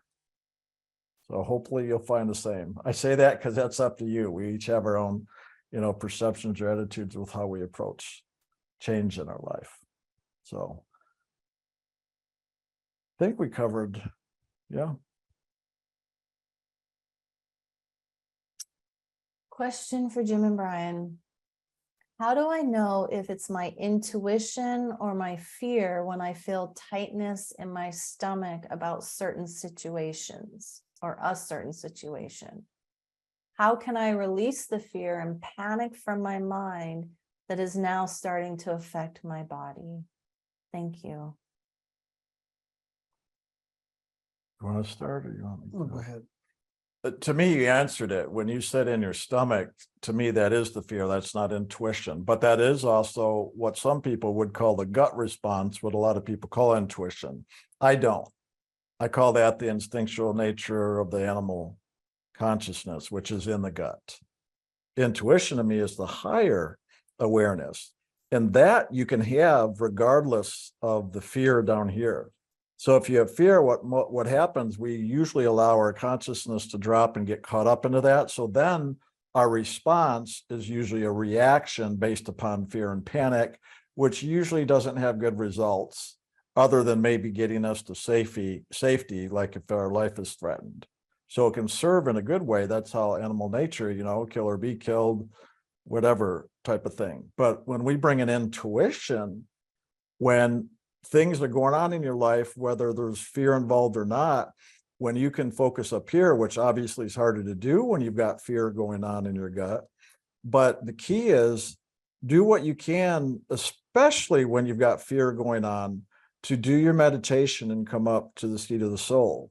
Because this is a place when you can come here and open up the spirit, then the intuition now can be really a movement of your soul's loving coming down into your higher mind, which is intuition, by the way. Is the truest sense of intuition is that inner knowing that comes down from the soul and then reflects through the higher mind and then into our consciousness. So we get some type of awareness of what to do, what direction to go. Okay, that's different, if you hear what I'm saying, than the gut response or panic and fear. They each serve a different purpose, but always do the higher, because then if you respond to your intuition, it's going to always lead you to what's going to best serve, no matter what's going on with the fear down here. Because the fear is going to be answered by the intuition of the movement of spirit, where literally it could just be an opening and your intuition may be, oh, let me just love and accept or forgive this part of me that's in reaction within fear right now. Or if it literally is like a physical, even threatening situation, your intuition, if you can focus up here, then might show you, oh, go this direction, do this, say this, do whatever, to literally take care of your, basic self-survival while you're here. So that way, then your response and what you do is going to lead you in a good, healthy, supportive, uplifting way, rather than a reaction based out of fight or flight coming from the gut response. Okay. So that's a good question to pay attention between intuition or a gut feeling. And a lot of people think it's the same, and it's definitely not the same whatsoever. So how do I know the difference? One, when I focus up here, my awareness is up here. I know I'm looking in and up, and I always have a feeling. I always feel like an energetic presence at the top of my head and my forehead. And when I look up into that, I'll look for the inner knowing or awareness. And then as I open and allow that, I'll have an awareness. And if I don't, I'll just wait. I'll just be present, but ever staying focused up until there's an awareness. Or if there's not at the time, then I realize, okay, there's nothing to do right now. It's just let it unfold. So that's what I always do to do that. And that's my way. I've always dealt with anything in life, whether it's just a general type of a thing, or whether it literally is a reaction and a panicky, how to work with something. And that's something, that just takes time and practice. Hence another reason to meditate. The more you do, the easier it'll be to just lock in and do that when you do have a panicky situation, so that the choices you make can be based upon that higher knowing rather than just the animal nature of fight or flight. Because I literally will feel it in those different sections. That's part of how I do it. You have anything you want to add? No, I think that covers it. Or is there anything more with that, or is that? Yeah, I can relate to what you're saying. It's not, for me, the intuition is, like you said, it's more up at the top of the head, that spiritual knowing. When it's in my body, that I know is not my intuition. That is more based on emotion, imagination, and thought process. So I'm just clarifying what you already said. When I feel it in my body, then I look up, do the laugh and the inner work. And then that's when the intuition and the awareness can come in to then guide me through where there's that fight or flight. So That's good. That's very clear. next. Yeah. Okay.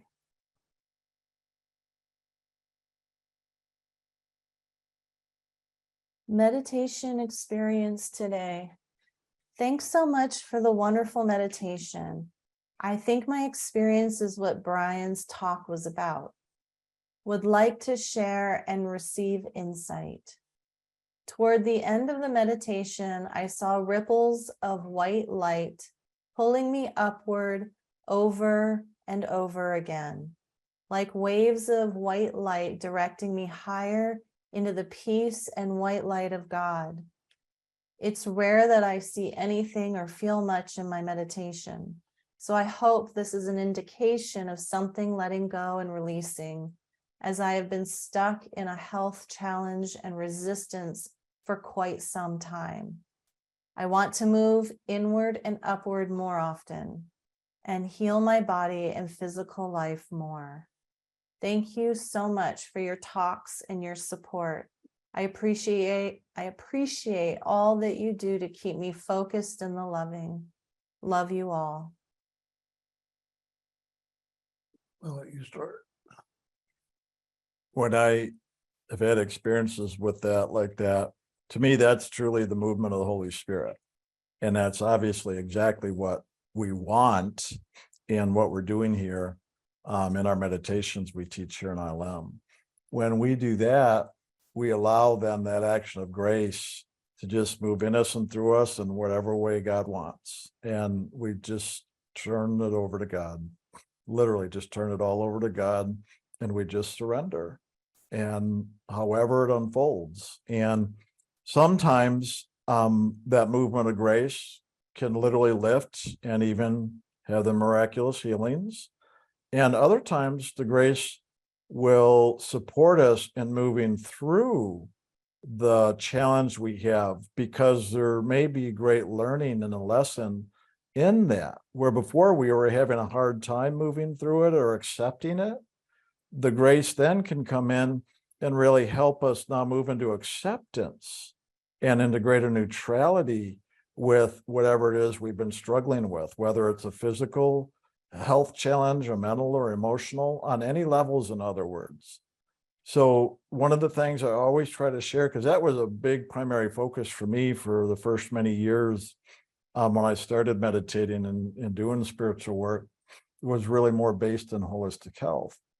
And one of the biggest things I learned is that not just try to, in a sense, force spirits, try to control spirit, in other words, to heal or to clear something, but rather to give it up to God and allow God's grace to come in and unfold us and whatever's truly for the greatest good of ourselves and all those involved. Because sometimes a healing is not the best thing, because maybe there's a amazing lesson there that if we allow ourselves to walk through it and have the full experience, and doing that, when it's done, that's going to clear so much more karma than just getting healed. And we don't know that. And that's why it's better to just leave it up to God to, focus on God first, God only, and not try to bring God in to heal things. And I know this is probably contradictory to what a lot of holistic health people do. And even me at the time when I was trying to be, a healer. But that's what I've learned. And that's why I don't do that kind of work and do the work I do now, because I realize there's a much greater good, to say the least, that is actually going on when you truly surrender to God. And in that way, because I've also seen it, because I've actually had in the past what people would call like a miraculous type of healing, and it was only temporary. I had it and then it came back. And I realized through the process, one, I was amazed that actually this stuff can be real. But then I also realized when it came back in that process, oh, some things aren't meant to be taken away, because if you take it away, then maybe the lesson and the purpose that was there wasn't fulfilled. So guess what? It's going to come back. And if it doesn't come back this life, guess what? That could be karma that'll bring in another life to get that done. Jim knows that very well with people he's worked with. That's how that works. So why look at disease or health imbalances as a terrible thing, which most people do? I don't anymore. I used to. And it's that perspective that we've got to open to allow now the Holy Spirit in, which obviously you're doing. Otherwise, you won't have such a nice experience like that. That says a lot right there. You're doing the right thing. You're in the good territory for that action now of the Holy Spirit to work with you. And if you're open to that, you're going to get a healing in the greatest way possible, even if it just means you move into greater acceptance of your condition, the situation you're going through. Because I have learned there's much greater opportunity in approaching it that way rather than just trying to heal whatever's going on. And then guess what? When the karma's really done and there's no more need to have whatever that health challenge is, it'll be gone because it'll have fulfilled its purpose. And then it won't come back because there's no more reason for it to serve a purpose. And that's what everything in life is doing for us. And I try to share this over and over. Most people, they just react to what we would judge as negative because it's disturbing or uncomfortable. But yet that's where our great lessons are. And we need to be open to that. And through that, then we can get really free of it. And that's what we want to do on the spiritual journey, because this is about truly the soul's liberation, not about just healing some challenge we're going through. But the healing will take place when the karma's done anyway. It has to. Those are, in a sense, the laws of nature, the way things work here. That's well put. The thing I have ever tried to do when health issues come up. As I look at the health issue as a teacher, not as a disaster, I look at it as a teacher and I just say, teacher, teach me. Show me what you need to show me. Share with me what you need to share with me. Teach me what I need to learn and help me to learn. Help me to receive that which you're offering me as an opportunity to grow. And it does make a difference. If you fight a problem, a situation, it tightens everything and it gets harder. If you relax into it and be receptive, you might be surprised what really comes forward for you that will help you to clear it all up much quicker, much quicker. That's for sure. It's always the resistance that gets in the way. Yeah. You want to speed things up, let go of the reaction, the resistance, the challenge, and just be open. Say, okay, God, whatever's for my highest good, that's going to best serve my soul, not my ego or my body or my mind or my emotions, but my soul. And that higher perspective is always one going to quicken things, no matter what they are. As soon as we surrender that, it always speeds up, which is the other part. If you want relief, surrender. That's the fastest way to relief, as well as whatever karmically is underneath there to teach us whatever that lesson is in there. It's going to move a lot faster simply because we're letting go of our resistance to the process. Okay. Loving to all. In Brian's meditation, he used the words loving presence. Does that include the good, the bad, and the ugly? Could you expand on that, given the difficult times we are going through in the world today? Exclamation point. In loving devotion. Good question. And thank you actually for the opportunity to expand on my sharing around these things. Loving presence to me is God. God is in all things. God created all things. Nothing exists without God. That's really the answer. So that means even in the darkness, even in the negative, even in the disturbance, God is. But are we focused on, when we're in those situations, are we focused on the darkness, the evil, the fear, the whatever? Or are we focused on the loving presence in and through everything? That's the key. I found that even in the darkest, most scary places, I could still focus on the loving presence. And it's when I focused on the loving presence, it all changed. I've been in the pit of hells. You guys have heard me. Literally, I have been there. I've been in the darkest, scariest places. And it's each and every time I've been there that I had to turn inside and look to the light within. And as soon as I did, the outer changed.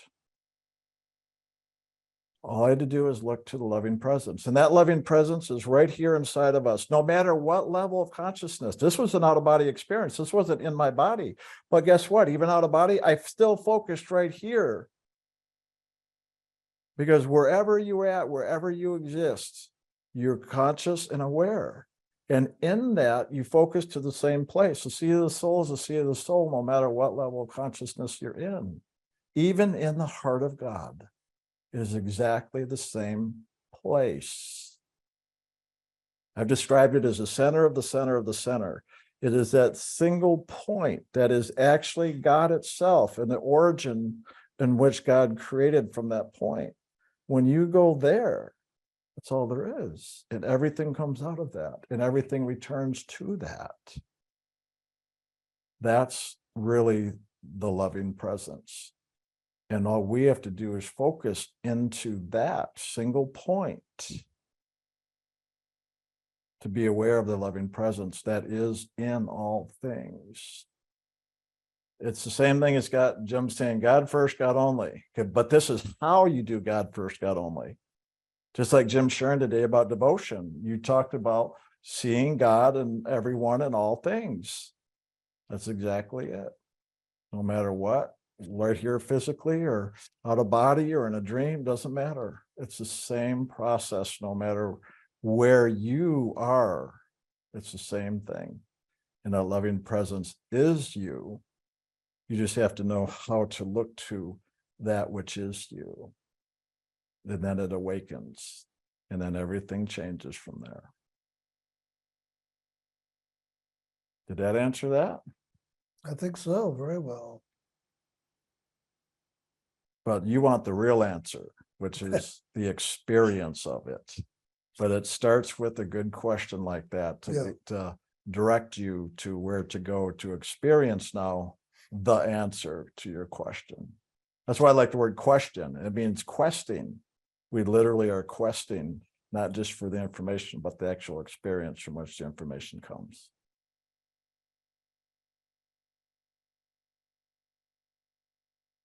Devotion through connection.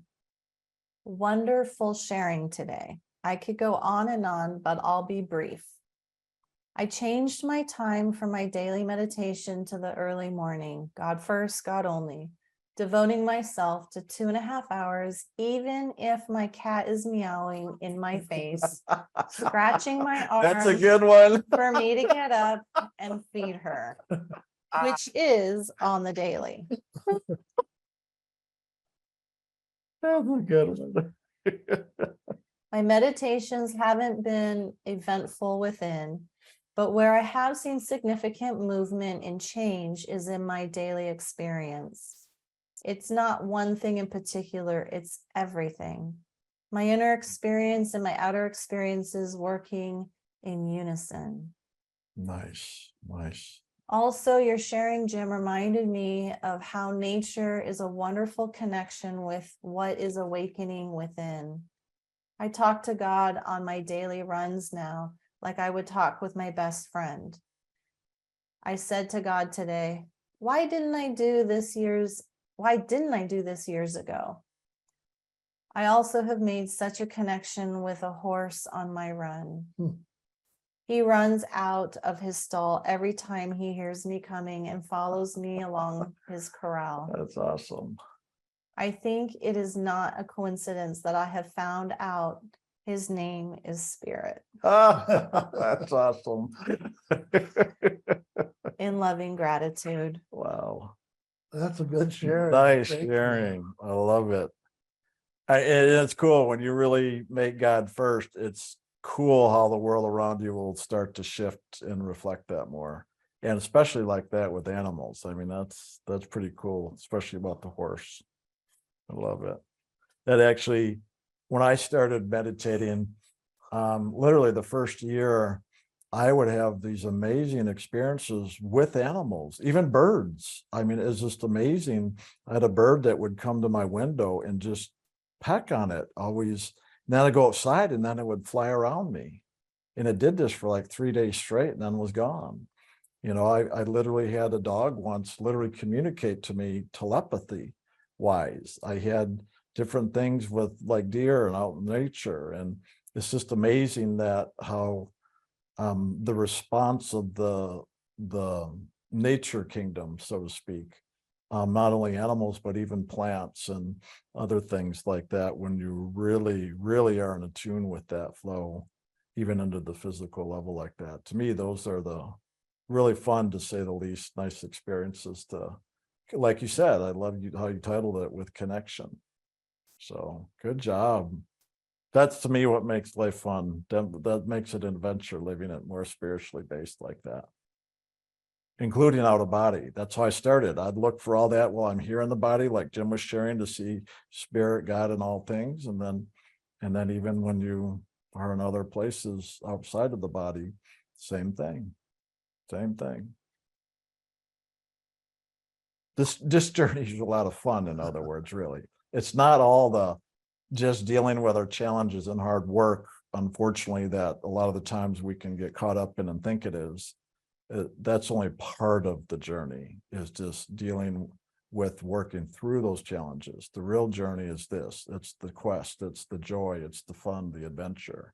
That's the real joy of awakening on the spiritual pathway.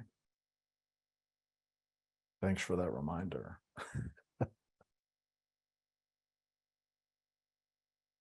Dear Jim, Brian, and Kelsey, thank you very much for class today. It was amazing. On the spot, as always. I have a question and some sharings. Please give me some clarity about them. The question: why God sent us souls here on earth? Are all the souls down here wanted to come? Are all the souls down here wanted to come here willingly? And if he sent us here, why he is kind of eager to see us back, waiting for us to come back and let us be stuck here. I may reach the point of being angry towards God, but your point of view would help to let this go. There's more, but should I stop and you can Yeah. speak to that? You know, many souls chose to come here because when we move throughout God's creation and we come to the portal that leads into the lower regions, we find it very fascinating because there's a lake of water there that's a lake of reflection. And when we look into that lake, what we see is ourselves, the soul, the light of the soul, the beauty of the soul, but we see it in the water and we see it underneath the water down below in the reflection. And we're fascinated by that. And somehow we feel like that's us, but I'm here, but that's me. What's going on? And we end up going down into the water to find out what that is. How did I get down there? And that's when we get trapped, in a sense, into the lower kingdoms. And God didn't send us down here, but God gave us opportunity to make a choice and to go where it is in his creation that we wanted to go. And it's that lake of reflection that catches up a lot of souls. And they go down and into it and get caught up in it. And unfortunately, because of the level of reflection, the action of reflection, we're ever searching further and further outside of ourselves to find ourselves, to find out, well, how did my light get over there? Why am I over there? And we get caught up in this world, this lower creation, just through reflection. And so God allows us to come down here, and God longs for us to come back. And God knows it's going to take time, because this creation, it does take time to get through it, to understand it, and to find our way out.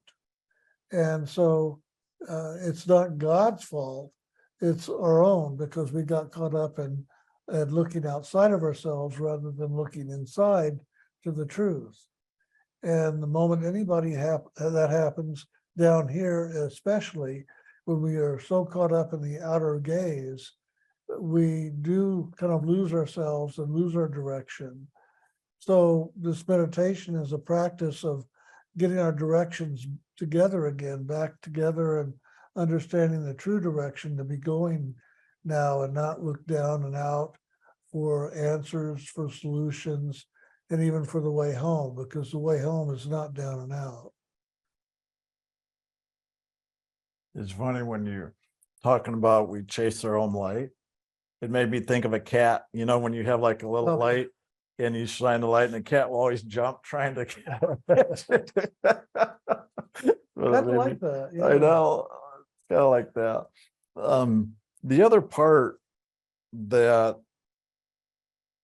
in the bigger scheme of things, God also created the soul to have an aspect of himself to love, but also that part of himself to go out and through the soul experience his creation. So God created all the kingdoms, the spiritual realms, including time and space, as well as all the other aspects of God.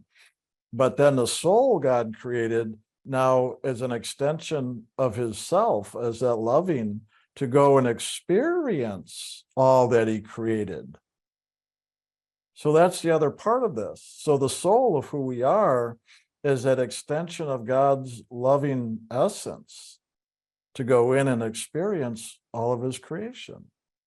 And time and space being a part of God's creation, we, the soul, go into time and space so that God gets to know God's self in this part of God's creation. It seems like an odd thing, but yet there's this greater truth. It's just like our own self-exploration to know ourselves. In a way, you could say God's doing the same thing, to know God's self and all the parts of God's beingness. And we, the soul, are that conscious part of God that's exploring God's self. And if you maybe have a perspective like that, hopefully that would help to not look at it as something to be mad about, but rather something as an exploratory adventure to discover, to learn more about yourself, or in this case, the greater self, to discover and learn more about God and all of God's beingness. So it's a journey we're all on. And this tree of knowledge, this tree of good and evil, time and space, is literally just one aspect of God, and there's many others. It's not the only one we're going to experience. While we're here, we're experiencing it, but there'll be a time we're done and we'll go home.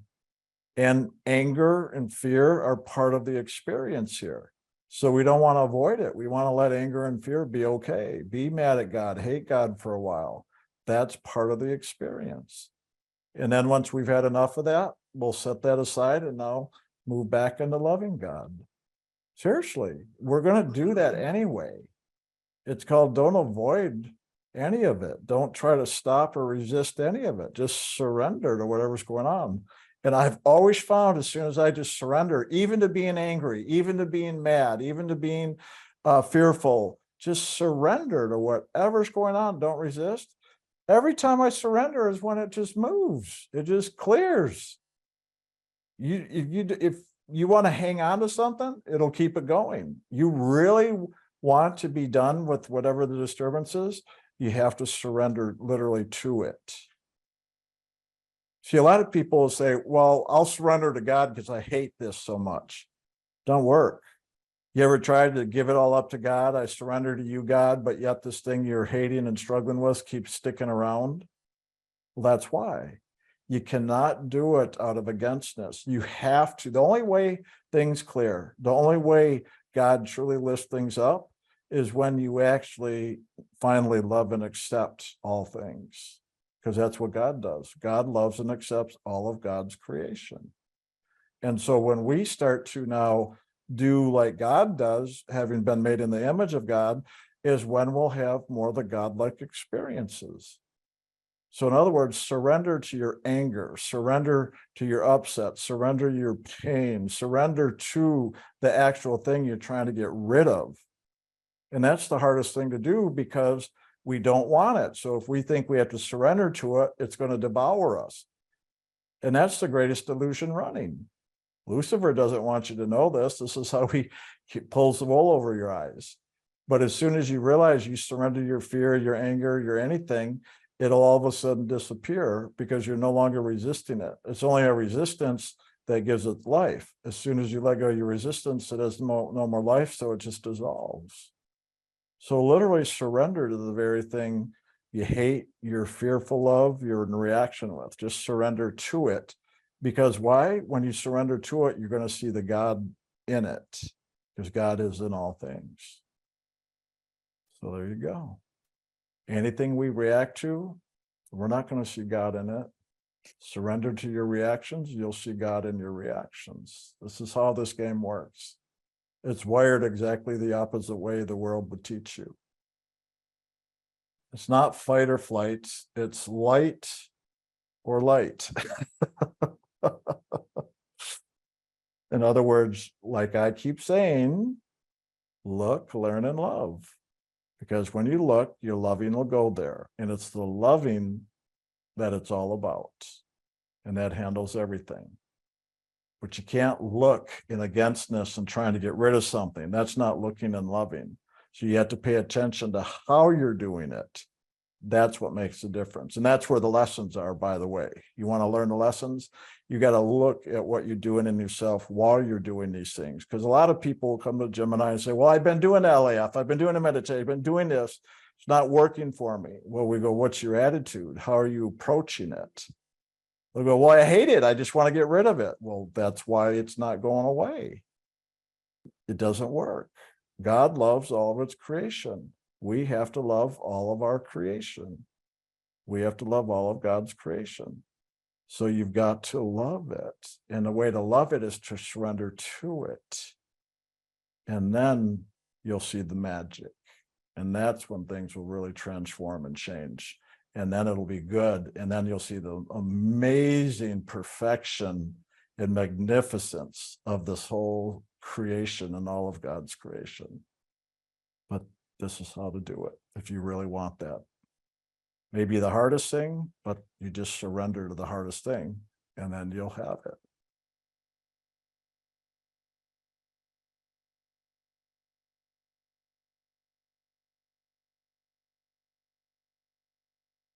Letting go.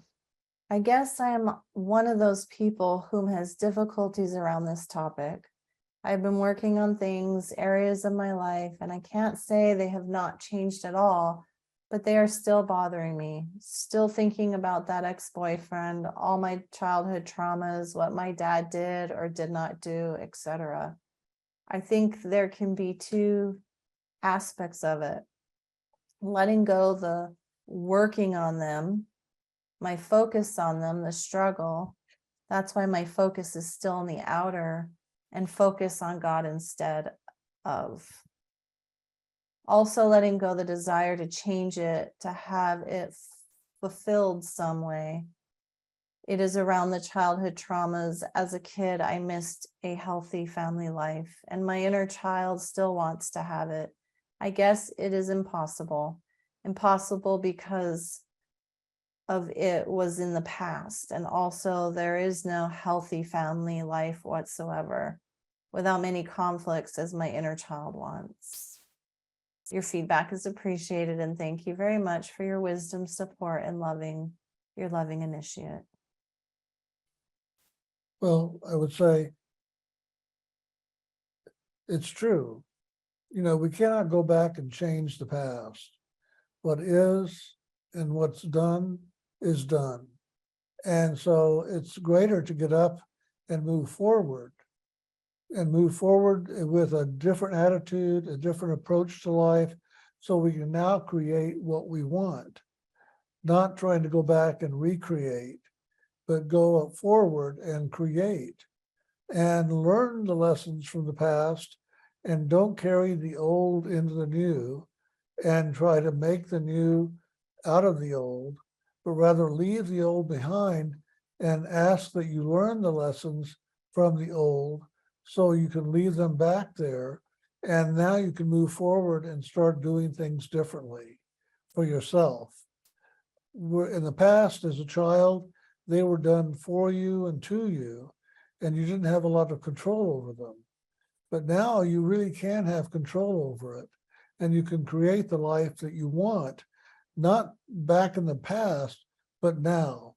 It won't be carrying the good of the past forward if there wasn't any, but rather creating the good for yourself now and establishing that as a foundation upon which you build in the new, and really move forward with loving and caring with yourself, with others, with God, and find the peace and all that you're looking for.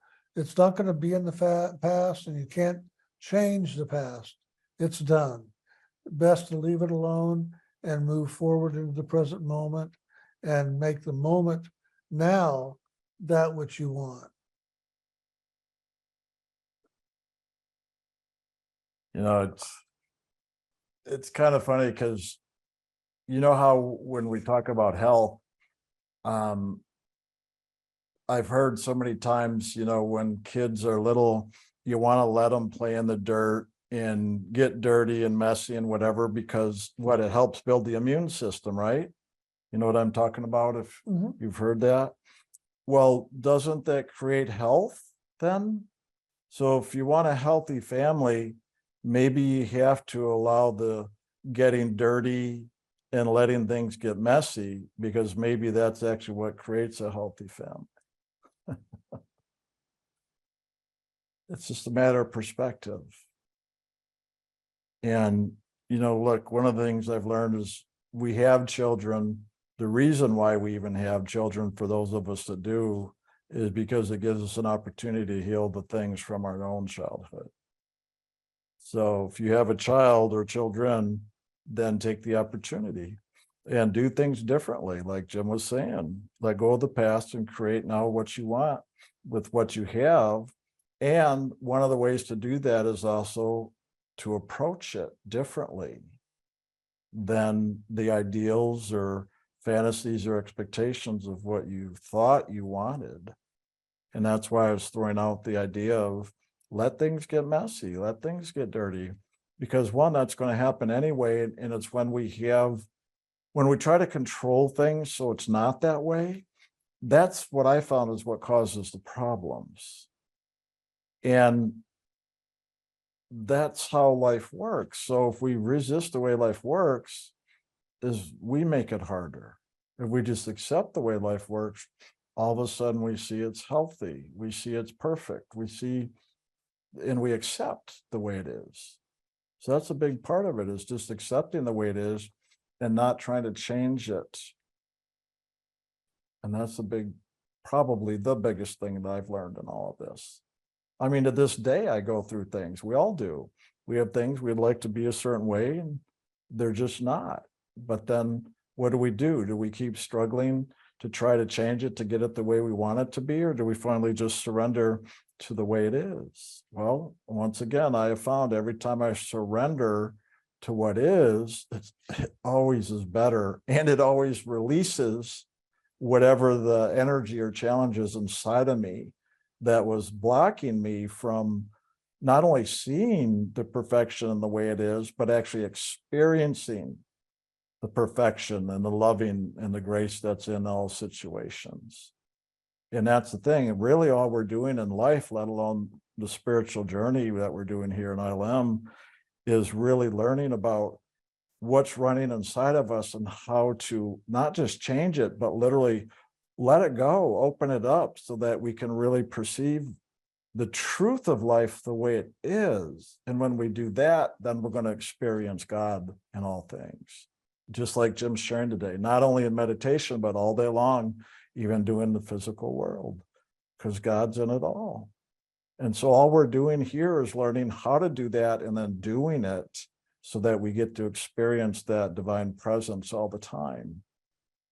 And then you will see the perfection, and then you will just be living in the place of acceptance. And you'll realize that's the only state of true health. But that true health definitely looks different than what we may perceive as being free of disease, because that just doesn't exist here. But if you see true health also includes disease. Let that one sink in. Yeah. And what I heard Jim saying, and you as well, when I do counselings with people, I'm also sharing with them, if you don't have kids, you can reparent that inner child. And so it's doing the inner child work and asking that child, what do you need? Listening to it, giving it what it wants, the play, the love it didn't have. So as I don't remember Jim or Brian who said it in your talks, but one of you said you have the answers all inside of you. I think Brian, you said it. It's the answers are within. And so when you can give that inner child the love you wanted in your childhood, the love and support, the play, doing it from your soul's loving, you're reparenting that part of you that's in reaction to God, to life, to your circumstances. And that can heal and transform that. And then for me in my experience, then I can awaken to all the spiritual teachings Jim and Brian are talking about, because there's that greater alignment inside of me to be able to now hear the truth and start to live the truth. So I know this person doesn't have a child to do that with, but you do have that inner child in you to do that with. And that's, to me, the healing and the awakening. Yeah.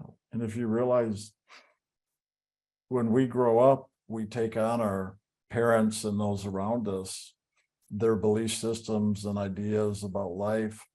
And so then we try to live that, and we'll always fall short because that's not the truth. And that's why eventually we just have to move into acceptance if we're going to get past any of it. And doing all the inner child work helps us to do that. Bottom line, what's so cool to me too, when I hear about all the inner child work and stuff, isn't one of the prime qualities of childlike innocence acceptance? Mm-hmm. That's like the first law of spirit is acceptance. So you could automatically say, well, acceptance is like a primary attribute of the child, of the inner child work. So self-acceptance, let alone acceptance of others. Right. And Yeah. I love it so much because, and Jesus said, become like children and enter the kingdom of heaven. So it's And he had children. So, it's raising that child, and like you said, you come to a place of acceptance, and that's the true awakening, where you can realize you are a child of God and you're not all the emotional Yeah. torture and torment and thoughts and feelings and belief systems you grew up with, that you really aren't that. You have to forgive and release the past and live in today, but live in today the way you want to live it. And like you said, and heal the inner child and live the joy of what that inner child really has to offer. It will come forward, and you'll find joy and happiness in today, even if it didn't have it in the past. And it's up to us each to discover that inner joy and that inner laughter and that inner song, if you will, that the child wants to sing, and to sing it, and not to hold back and be looking at the past and go, well, it's all their fault and I'm Why are you hurting pointing because at of me when them. you say that? Because you're in the past. You are that inner child. Yeah, really. So, it really is in our hands to take responsibility for our life right now and to change what needs to be changed, not wait for somebody to change it. We have to change it.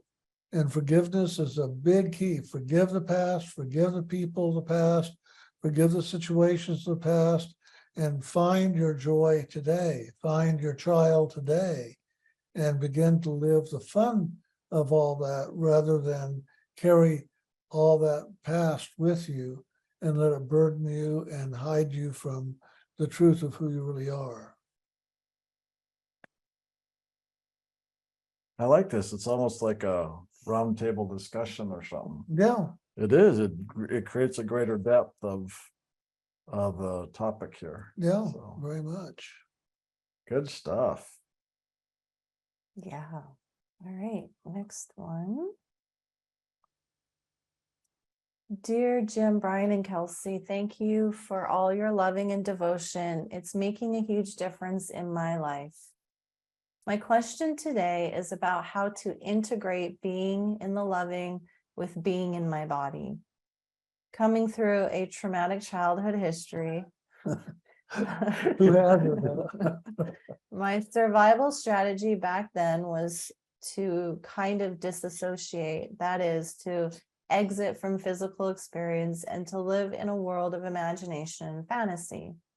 So a lot of my healing work throughout my life has been to come back into my body so that I can respond to and participate in life more fully. It's also now important in my healing work with clients, as I need to be in full relationship with them so that I can feel what's going on in them by feeling what's going on in me. I'm finding, though, that being in the loving, whether in meditation or in daily life, is less about being so directly and concretely in my body. Focusing on the seat of the soul, chanting and giving and receiving love seems to take me away from my bodily experience. How can I bridge this divide? I know there must be a middle way, or maybe it is an either or, but I just haven't found it yet. Is there any clarity, guidance, or any suggestions you could offer? With thanks, gratitude, and loving.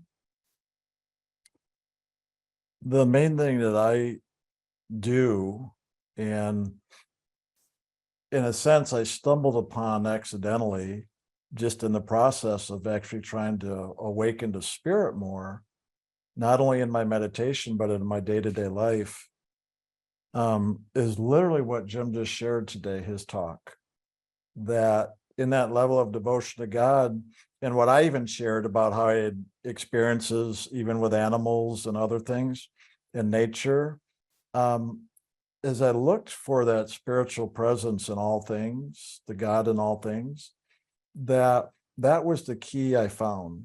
That no matter what level, whether I was out of body, in body, again, it doesn't matter. I know people talk a lot about getting in body, but I'm sorry, that's not the focus here. The focus is God.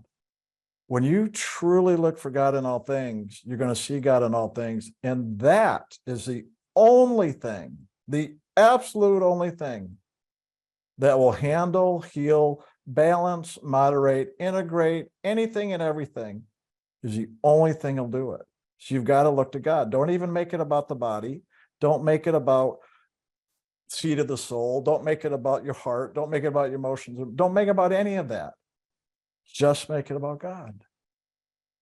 That's it. One pointed focus. Here's some of the ways I stumbled on that.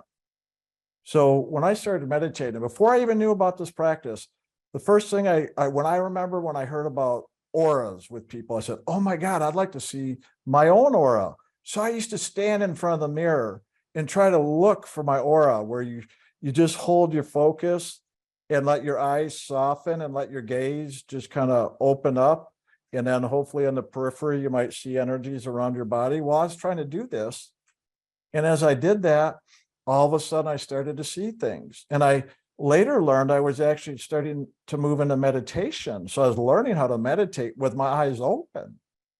Not only is it a technique you've heard us talk about, but then once I did that and started getting really comfortable and good at it with myself, I started doing it with other people. So I would sit there, and some of you have been to our past retreats, remember the eye exercises we do where we'd go around the room and look in each other's eyes for a while? Well, that's where that came from. Both of us doing that. We'd look. And so even when I'd talk to people, this is how I even learned how to counsel, because I would just look and listen and just be open. And I would look for the spirit in the person, around the person, and myself around me. I just look for God in all of it. And they say the eyes are the window of the soul, right? Well, they are. You're going to get more direct contact looking in somebody's eyes, but that's not the only way, because really your contact is in yourself. So even when you look in somebody's eyes, you've got to do it from being centered here in your own soul. That's how you see it. That's why your own meditation is key to all of this.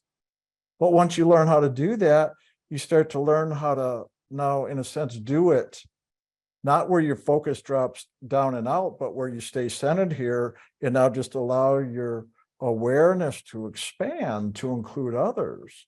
So I would do this with other people, and I started seeing things and becoming aware of things with people. Okay. And then, so the next part of this, where I learned how to start counseling, where I wasn't even counseling, one time where it really became evident to me, there's this one lady, this is only a few years after I started all this. There's this lady, she was divorced. She had two young boys, like 6 and 8 years old. I was actually renting a room in her house for a while, so I was babysitting one night. She came home after a date with somebody she had been with for another year, and of course, probably wanted to get married again to not be a single mother and, just have that companionship, let alone a father too for the boys and all that. But they broke up. So she came home that night, boys were in bed already. I was up, she came home and just started bawling and talking and sharing with me. And I just started doing that. I just started looking. I was quiet, listening, just being open and compassionate and listening. But I just kept looking and allowing my gaze to open up where I was coming more from the loving, looking for that God essence. And as she shared, that just started to come forward. And the more it came forward, the freer she shared and just got it all out. I didn't say a word. She just kept sharing and spilling out and crying and letting it all go because she felt comfortable enough. And that was enough, just that, to be there as a support, as to listen and just accept her in her process, not try to change her, not try to counsel her, not try to figure anything out. I didn't do any of that. I just listened. And after a little while, her sharing, well, what happens when we begin to share and let go of things? Well, at some point it's done, right? We get it all out. And then we always feel better, right? When you talk it out or you have a good cry, you release it all, you feel better and complete. Well, as this was happening, but she was still in the middle of her crying, all of a sudden I felt this immense joy bubbling up from within me. And I almost burst out laughing because it was so strong, I couldn't contain it. And then I didn't. She was crying so hard, but yet this joy inside of me was bubbling up. Well, what was that joy? Is the joy of freedom, because she gave herself permission to completely and fully express all the pain, the upset she was going through. But before she was even done outwardly expressing, well, come to find out, she had completed internally. So what was being reflected to her as I was looking for the God in her, coming from the God within me, that joy. And I couldn't hold it back. I burst out laughing. I just started laughing and laughing so hard. And she just stopped. And she looked at me, shocked that I was laughing so hard in the midst of her pain. But then I couldn't stop it. I mean, I literally couldn't stop it. And then all of a sudden she started laughing and laughing. And it was one of those laughters that go on and on where you can't control it. And even when you calm down, you keep laughing again. It was that. It happened over and over. And then finally, when it did settle down, she said, I couldn't believe how you started laughing at me, right? That's my joke now. I'm laughing at you, not with you. The opposite of what people think is nice. She goes, but it was the best thing for me. When that happened, it helped me to just release and let go. And I feel amazing. I'm amazed how good I feel and free now. And I can't believe it because you're laughing at me. It's like the most inappropriate time to laugh, right? With somebody, let alone at them. Well, I couldn't control it. It was just the joy. Why? Because I was looking at the God within the person. I wasn't focused on their pain. I wasn't focused on what they were letting go of. I was focused on the spirit within. And every time since then, because I couldn't believe that happened. I was almost embarrassed, but I was so in the joy, I didn't care. I really didn't care what she thought because I was so much in joy and so blissed in spirit at that point. But from that day forward, I started to see this pattern of movement. And I started to learn and realize, and that's what I always look for, even today, even doing Q&A. Whenever I do counseling with people, I do the same thing, is just look for the God within them and hold a space for everybody to confess. That's the whole idea of the class, the confessions counseling. In other words, to share, to release, to let go, whatever we've been holding on to, because it's the holding on that causes the pain, not the subject matter, not our reactions, it doesn't matter what the topic, the subject matter, anything. What matters is we're willing to let it go and let God in, let go, let God. So that's literally all I do is hold that space and support and encourage people to let go, because I know as soon as they do, God will come right in, because that's all I'm looking for. And guess what? The longer you hold for God, then at some point God shows up. You've just got to hold long enough for all the other to clear away and to let go for God to be able to show up, whether that shows up as joy or peace or literally seeing the face of God, because that can happen too. And that's what we do. So it's just learning to do that and practicing yourself in all of this. And then you do that, all the other counseling techniques, awarenesses, they can be utilized or not, won't matter, because the end result is what matters. But it's learning the process and how to do that and what to look for and what comes with it. And that has nothing to do with the body, without the body, being in your body, not in your body. That's all well and good, okay? But to me, it's still limited. Don't make it about the body, the mind, the emotions. Make it about God, because God exists in and through all of it, and that's the end goal anyway. And it's the loving that only thing that really heals all things anyway. And that's what I found. So that's literally what Jim was talking about today, and all we do, not only for ourselves, but with other people, with all of you that are listening. That's why Jim has always shared from day one, I just see the soul in everybody. That's looking at the God within anybody. And that's all we have to do. We hold the focus looking at the God within you, because we know as we do that, one day you're going to wake up and see the God within you too. And that's all we're doing, is here to reflect that back to you and hold for you to awaken into it. And if you're a therapist or a counselor, that's really what you're doing for other people as well as yourself.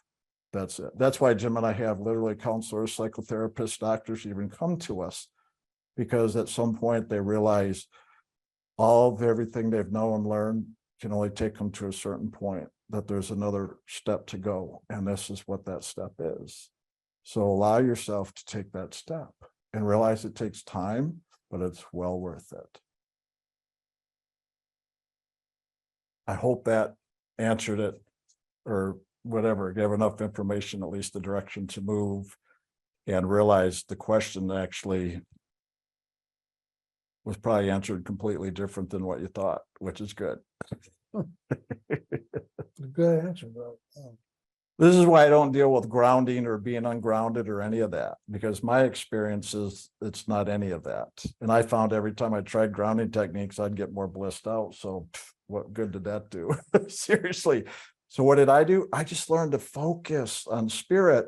And the more I lived spirit, spirit would keep me integrated, grounded, practical in any way I needed to be with anybody at any moment. So I always focused on spirit, and spirit always provided whatever is needed in the moment, no matter what the circumstances. That's the main message I'm trying to get across. No matter what the circumstances, spirit will provide everything you need. And then you don't have to worry about all these other details everybody else talks about. That's why you don't hear us talk about that stuff. Very Yeah. good. Is it good? Yeah. For me, that It's a answer. little low. You might want to lift it a little bit. There you go. You're a little high. Is it?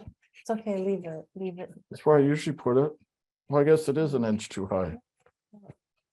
All good. Go for it. Okay, a couple of dreams. Dear Jim and Brian and Kelsey, thank you for this wonderful class today. Again, I felt I was being spoken to directly in so many ways with both Jim's and Brian's sharing. I started to share specific examples, but I realized it was too many to do that. I had a dream about a week ago about my son's father, and while I let go of much of the upset and disturbance I was in those days ago, at the time I hadn't been speaking to him for a couple months. In the dream, I was telling him that I love him so much, I don't even have the words to express it. And then I went to hug him, but was surprised the hug landed at the waist. And I was wondering why it wasn't a normal heart-to-heart kind of a hug. And while I feel there is an unconditional love I have for him, I also see lots of worldly love, lowercase l, that not only goes away the second I get mad, but flips to anger, resentment, or what have you. Is that what the dream is about? Do you want me to stop or keep going? She had another dream a few days later. Go, I don't, I think what it's trying to show you is that you want to move the love into loving, the real spiritual loving, not physical love, not romantic love, not worldly love. That's what oftentimes we expect in our lives. It's about spiritual loving, an ongoing, loving, caring, spiritual presence rather than the physical. And I think it's trying to show you that there's two different qualities here that you can deal with, which is the spiritual, which is ongoing and ever forgiving and loving and accepting, and then that of the world, which has demands and commands and expectations on it. And those are often not fulfilled and actually cause a lot of pain for people when we have that kind of love with people and for people. So I think it's trying to show you the two polarities, not really polarities, but the two different aspects of love, and for you to choose into which one that really is going to work for you. And I think you know which one that is. Then a few days later, I had Go ahead. was there more? No. Okay. No, it's just Just breathing yawning. deeply. A few days later, I had another dream about him in which being with him brought me so much physical peace. And I woke up feeling a great calm and peace that I could feel in my entire physical body. I wondered what it meant and have since allowed myself to let go of much of what I was holding against him. I was really dug in on it. that's the key I was gonna say, where Jim was really going, talking about with all this, what you just described now in this one is about acceptance. Because to me, going and hugging at the waist is just letting you know where your focus was those lower three chakras, which is the worldly part, the physical, imaginational, emotional. And eventually the only thing that's going to handle it is really acceptance. And I don't care if you call acceptance forgiveness or acceptance loving. To me, that's the doorway. That's why it's the first law of spirit. When you move into acceptance, well, what's the byproduct? Peace. So this is wonderful. If anything, these dreams, one, they're great messages to show you what's going on in your unconscious state, let alone whatever you are consciously aware of. But the fact that in the previous one, you mentioned your upset or anger around that, it also tells me you did the inner work then, because you wouldn't have had this other dream now showing the peace and the result of doing acceptance. So one, good for you. And that is proof to yourself that the inner work works. That's the biggest key here. So it's not just Jim and I or Kelsey preaching, but it's you actually doing it and getting the results. Mhm. That's the byproduct of doing this, is those results of peace and love and joy. That's the results of doing loving, accepting, forgiving. So whatever you did worked. That's the main thing, is pay attention to that, regardless of whatever reactions or processes go on. Always come back to doing that, because it's always going to lead to that peace that you experience. And that's obviously what we want. But in that, then learn from that. So look and realize then whatever you were doing before, where the hug went to the waist and you're in reaction, look at what were the patterns you were doing that created that. So now that you're in a place of peace and you obviously move now into the acceptance and the loving with it, now see what you can do to institute or bring forward a new way of now doing and approaching and relating.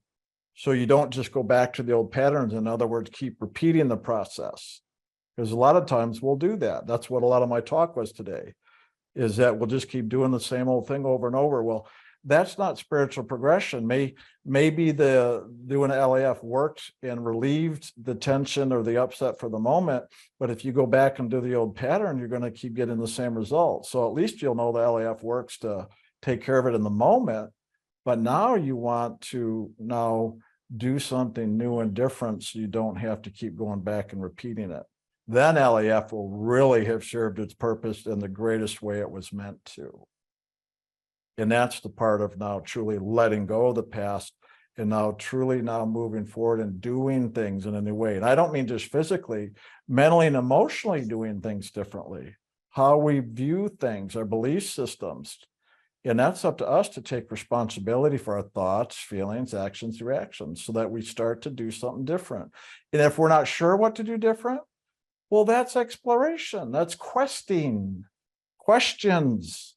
Ask other people, ask us, ask whoever, ask yourself, go into meditation, say, Lord, okay, what's a different way I can do this that's going to bring me closer to you? How can I do things now so it's done in loving and not these old ways that are based on physical attachments of my likes and dislikes? You've got to start asking the questions so you start getting new answers and then following through. And now doing things in new ways, including the way you view things, the way you think about things, the way you create the different imagination about things. That's all part of, if you want to say, actually, you did a talk a long time ago, I want to say 2006 or something, called Rewriting Inner Script. Oh, yeah. It's literally that. It's reprogramming ourselves so that we take what we're learning on the spiritual journey and now reprogramming ourselves. In other words, letting go of all the old belief systems and now putting in new things, like, right, upgrading our software, so to speak, so that we're putting in a newer, higher, upgraded version that has more loving, acceptance, forgiveness, and whatever positive qualities, which, by the way, in the LAF workbook, yes, another promo of that, that's called what? Remember the section? Not on affirmations, but affirming the truth of who we are. That's what that whole section of the LAF workbook is about. Once we let go of the old, we now want to replace that with new ways of affirming more the truth of who we are, which is loving and joyful and free and whatever. That's the exercise, what that's about. That's how we rewrite our inner script so that we literally not only let go of the past and heal those areas inside of us, but now we actually move forward with a new way of doing things that are really more spiritually based rather than based upon what we've learned in the world. And that's our responsibility for ourselves to do that. But we have to do it. This is where you can't be lazy. That's the part where it is a little bit like school and doing the going homework, as we call it, like in the monthly focus type of stuff. We literally have to do that if we want the results. So that's the key here. So what you're doing is obviously working. Just remember to do this other next step then, so you don't have to keep repeating all that. Rewriting Inner Script, 6/10/2007. Ooh, I was close. We were close. I got to number 6, right? Yeah. Just for those that are wondering. I've listened to every talk more than once, so sometimes I kind of have a good idea, but So it goes on. thank you for that information, by the way. So that's good. Yeah. Say that again. So June 10th, 2007 is when that talk, Rewriting Inner Script, was from, for those of you who want to actually go listen to it. Yes, June 10th, 2007, Rewriting Inner Script. Yep. Thank you. Cool. Cool. So the email continues. I'm still left wondering how much of the dreams had anything to do with him as a person in my outer life and how much it was about my inner life. It seems apparent that I had to take outer actions in the situation to fulfill the inner. I guess the heart of what I want to ask about has to do with how much outer action I need to do, how much I am still living experiences with this person to fulfill my karmas. Is that what the hug dream is about? Part of me feels interested in doing that and part of me feels terrified. And I guess both of those mean I still got work to do. Any insight is appreciated. I love you all truly and deeply. And here again, it's so much so that I don't know how to put it into words in loving. So the way I approach a lot of these things, one, it's all inner work, all of it, no matter what. And then the outer relationships is our mirror, our laboratory, our place to experiment with now the new things that we're learning and we're living inside of us, doing the inner work. That as we take the inner work now and give it expression, well then in that expression out here in our relationships with others, no matter who it is, that mirror, then it's going to reflect something back to us, positive or negative. And there's your feedback. Just based upon what's mirrored back to you, based upon what you're putting out. But you see, what you're putting out is going to come from the inner work you've been doing in the place you're living within yourself. And I don't mean just saying positive words. You can say the nicest stuff you want, and you may be coming from a shitty place. So when you get a shitty response, take a good look at it, because it may have nothing to do with the words you're saying. It's the state of our consciousness that we have to pay attention to. Because I know a lot of people who say a lot of nice stuff, but then I see their consciousness and they're very hateful, very judgmental. I've seen this so much. When somebody says nice stuff to you, but you just feel this yucky, and they're stabbing you in the back and saying things behind your back. That's the type of stuff I'm talking about. So it's not the words we say. You've got to pay attention to the deeper, what's underneath there. That's the thing you have to realize. Because when you really now come from an authentic, honest place, that's when you'll see things differently, respond differently, even from the people that are backstabbing and whatever. It'll even change the response just because you've changed the place from which you're coming from. Or if it doesn't change your response, it won't affect you the same. You'll be completely free of it because of the inner work you've done. That's why when we talk about the mirror and the reflective process, you can't take it superficially. You've got to look deeper of what's really going on to get the fuller meaning of that feedback, so to speak, or the mirroring effect out here in the reflection. So pay attention. Very good. Otherwise, I think we handled a lot of that in our previous sharings, but that's what I would say about the last part about what do you need to do in the world? Well, there's always stuff to do in the world. To me, the world, again, I'm just repeating myself now, to me, the world is the place by which now we get to experiment with what we're doing inside of ourselves. Okay. So use all your relationship as that opportunity for that process. Because when you're really being authentic and truly expressing loving, you're going to see a lot of that come back and reflect back to you. If you're just saying nice stuff, but that's not the truth of what's going on inside of you, you ain't going to be seeing the true loving coming back to you. You're going to hear people saying behind your back, oh, they're so bullshit, they're so fake, they're so whatever. That's what you'll hear if that's what you're doing. And that's why I said, when you know that with other people, you got to pay attention. What are you really doing in yourself? But that's still all inner work. And if you're scared to talk to somebody else or relate with somebody, that's letting you know, say, okay, well, what is that fear inside of me? That's the inner work. And sometimes in that fear, then you get to address that and work through that in your relationships with other people. And that's why relationships are so beneficial. They give us the opportunity to work through those things that we can't quite see in ourselves. So in the relationship, it helps to bring it up so that we can begin to see it. And that's the value of relationships and why we don't want to avoid relationship, but rather to see the value that is there and how every kind of relationship serves us for the greater good.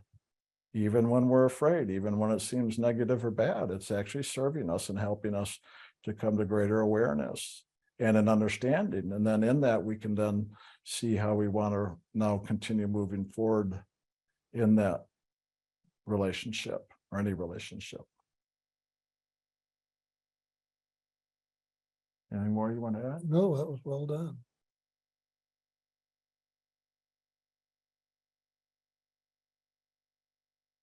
I recently had an opportunity for a new job fall into my lap. It required a lot of change and physical effort to do, but the energy of where I was living and what I was doing seemed to disappear, and I had a strong sense I needed to do this. It also handled a lot of financial issues for me. However, it is really challenging and on a higher level of service than I have ever done. And at times I wonder if I can actually do it long term. When moving into these higher challenges, are we led to things we can actually handle? At the beginning of the job, I was overwhelmed and wondered if I misread my guidance.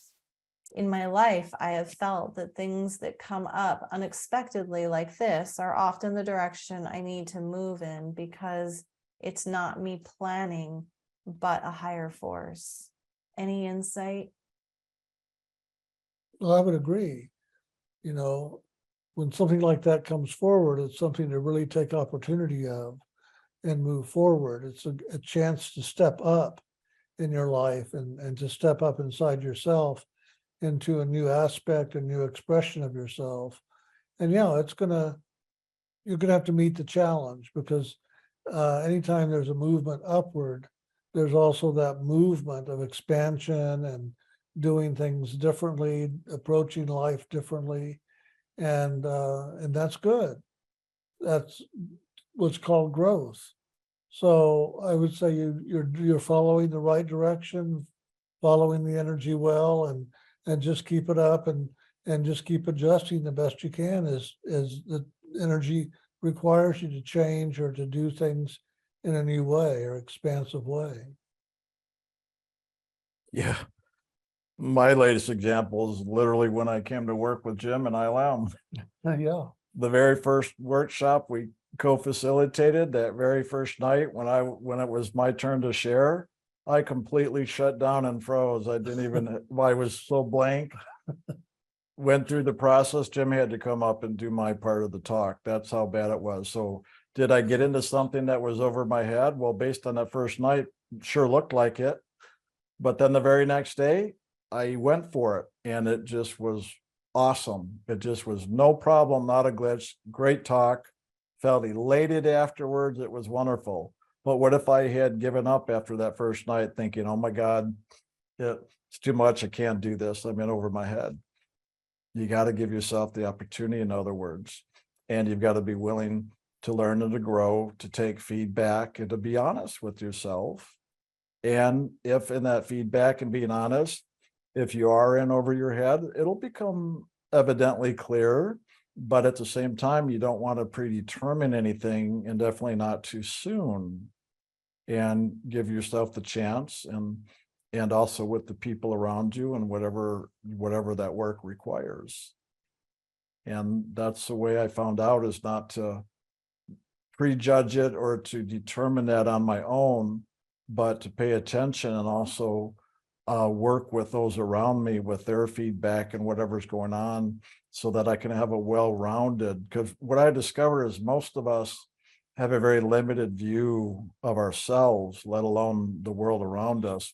So the more I could hear from others around me, it gave me a greater perspective and a greater understanding and more of a realistic view of what's going on than just what I could see.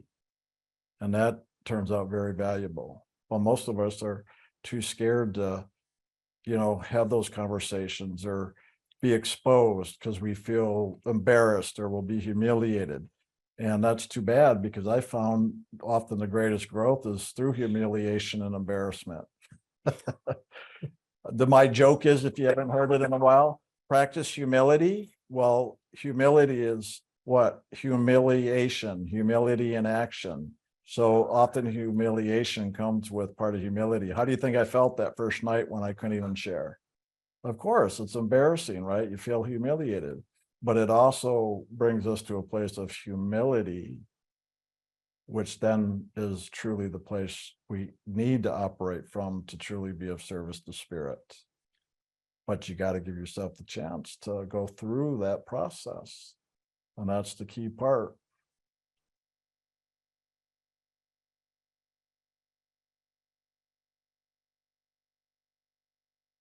Why are you laughing? Hit home? Yeah, Yup. uh-huh. I know. It hits home very I much was talking so. more than just that question. Oh, yeah. But that, to me, that is the beauty of being of service to God. Because when I have to get to a place where I don't care anymore, then, it's like the humiliation is the humility, and that's where you get the loving. That's Yeah. right. And it's like you got to go through the humiliation that's in your mind and emotions about it, but then you feel so humbled in the presence of God that you get the loving. And yes, it very much hits home, because I feel like I humiliate myself every time I do a class. That's good. And it's very humbling. That's right. And then I get the loving from it, which then inspires me to take the next step. So my experience is service never gets easier. You just keep stepping into it, and the loving expands and gets greater. But the more you expand into it, the greater the service. So I can't look at it as like, oh, one day it's going to get easier. It's just keep expanding, keep stretching, because God's waking us up through the service. That's for So there sure. is the growing pains, so to speak. Yeah. And yeah, so I feel this person, and thank you for your sharing, Brian. That's nice to know you're listening. What? I practice humiliation. I humiliate myself to God every day if I can. Yeah, true. That's why every meditation I do my own confessions and counseling with God. I confess all my stuff to God so I can humiliate myself before God every day. It's true though. Literally, it's actually true. I'm always listening. I know. Okay, so the next one. We ready for the next one? Mhm. Hello, everybody. I was wondering if you could help me figure out my reaction to Brian in this experience. Love this person already. Ah, No. did you write this email? Kelsey's reading her own email. I very well could have. This could be an email from about 20 people. This ought to be an easy one then. His playfulness and laughter usually bring me great joy, but lately his presence is pissing me off. I don't understand it. Am I just pissing myself off? Laugh out loud. So here we go. This is the experience. I'm at the foot of a cross, and I realize that it's the crucifixion of Jesus. I start to rise up and realize that I am the sword that's about to be driven into him. And I feel myself as the sword cut through his flesh. I feel myself as the flesh being pierced. I feel myself as the blood trickling down the blade of the sword that I still am. Then I go over the right hand shoulder of himself, and I go into the man being crucified on the left side. I'm looking straight ahead, and I'm just so thirsty. Out of the corner of my eye on the right, I see Jesus. When I turn and look at him, it's Brian's face I see. Anytime I look away, it's a face that morphs into Jesus. But every time I look to the right to see him, the face morphs back to Brian. Brian starts laughing and says, all excited, "Isn't this incredible?" To which I replied, "Fuck off, man." Brian laughed harder, as we're seeing right I now. don't see it right now. And then I stabbed myself with the sword that I still am, but it didn't actually do anything. I'm not dead or alive. I'm part of all of it. Then I come out of the experience. And yes, I was paying attention, but we were emailing back and forth a minute ago because this person said, you don't need to share it. And I was like, maybe we do need to share it.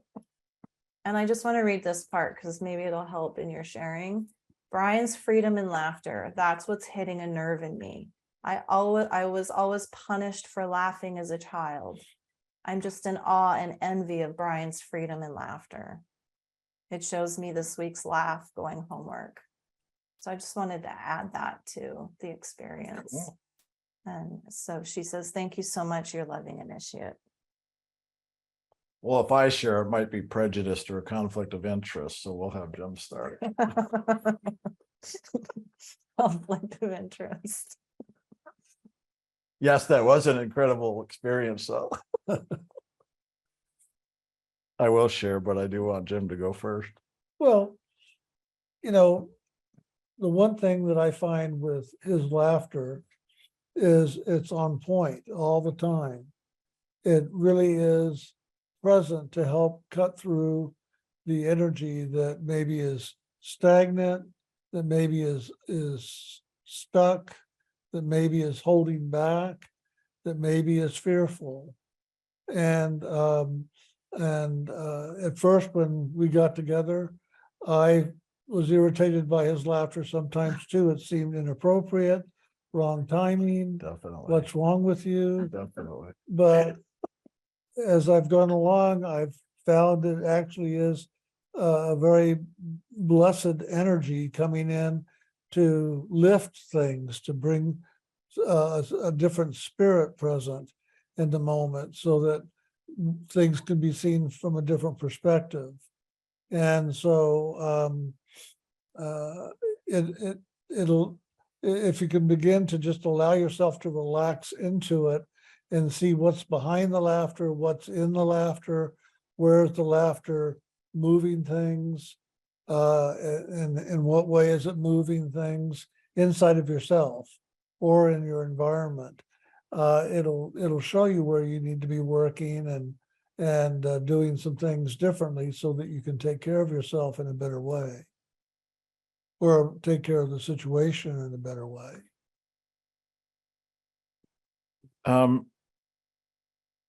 I want to say it sounds obvious to me, and maybe it's not, but it sounds like you've done the type of contemplation, let alone experience like that, like Jim used to talk about, long ago, when he would visualize himself and he would actually go into the experience of being Jesus in the manger and each of the animals and the magi and every part of the prop, so to speak. And that's what it sounds like to me in that. So to me, that experience you're going through, I've always found no matter whatever experience we do go through is there to serve us in some way. And to me, a lot of this, if I want to call it the symbology of it, to me, it probably has to do, obviously, with issues or beliefs or things around Jesus and the suffering or the passion of the Christ.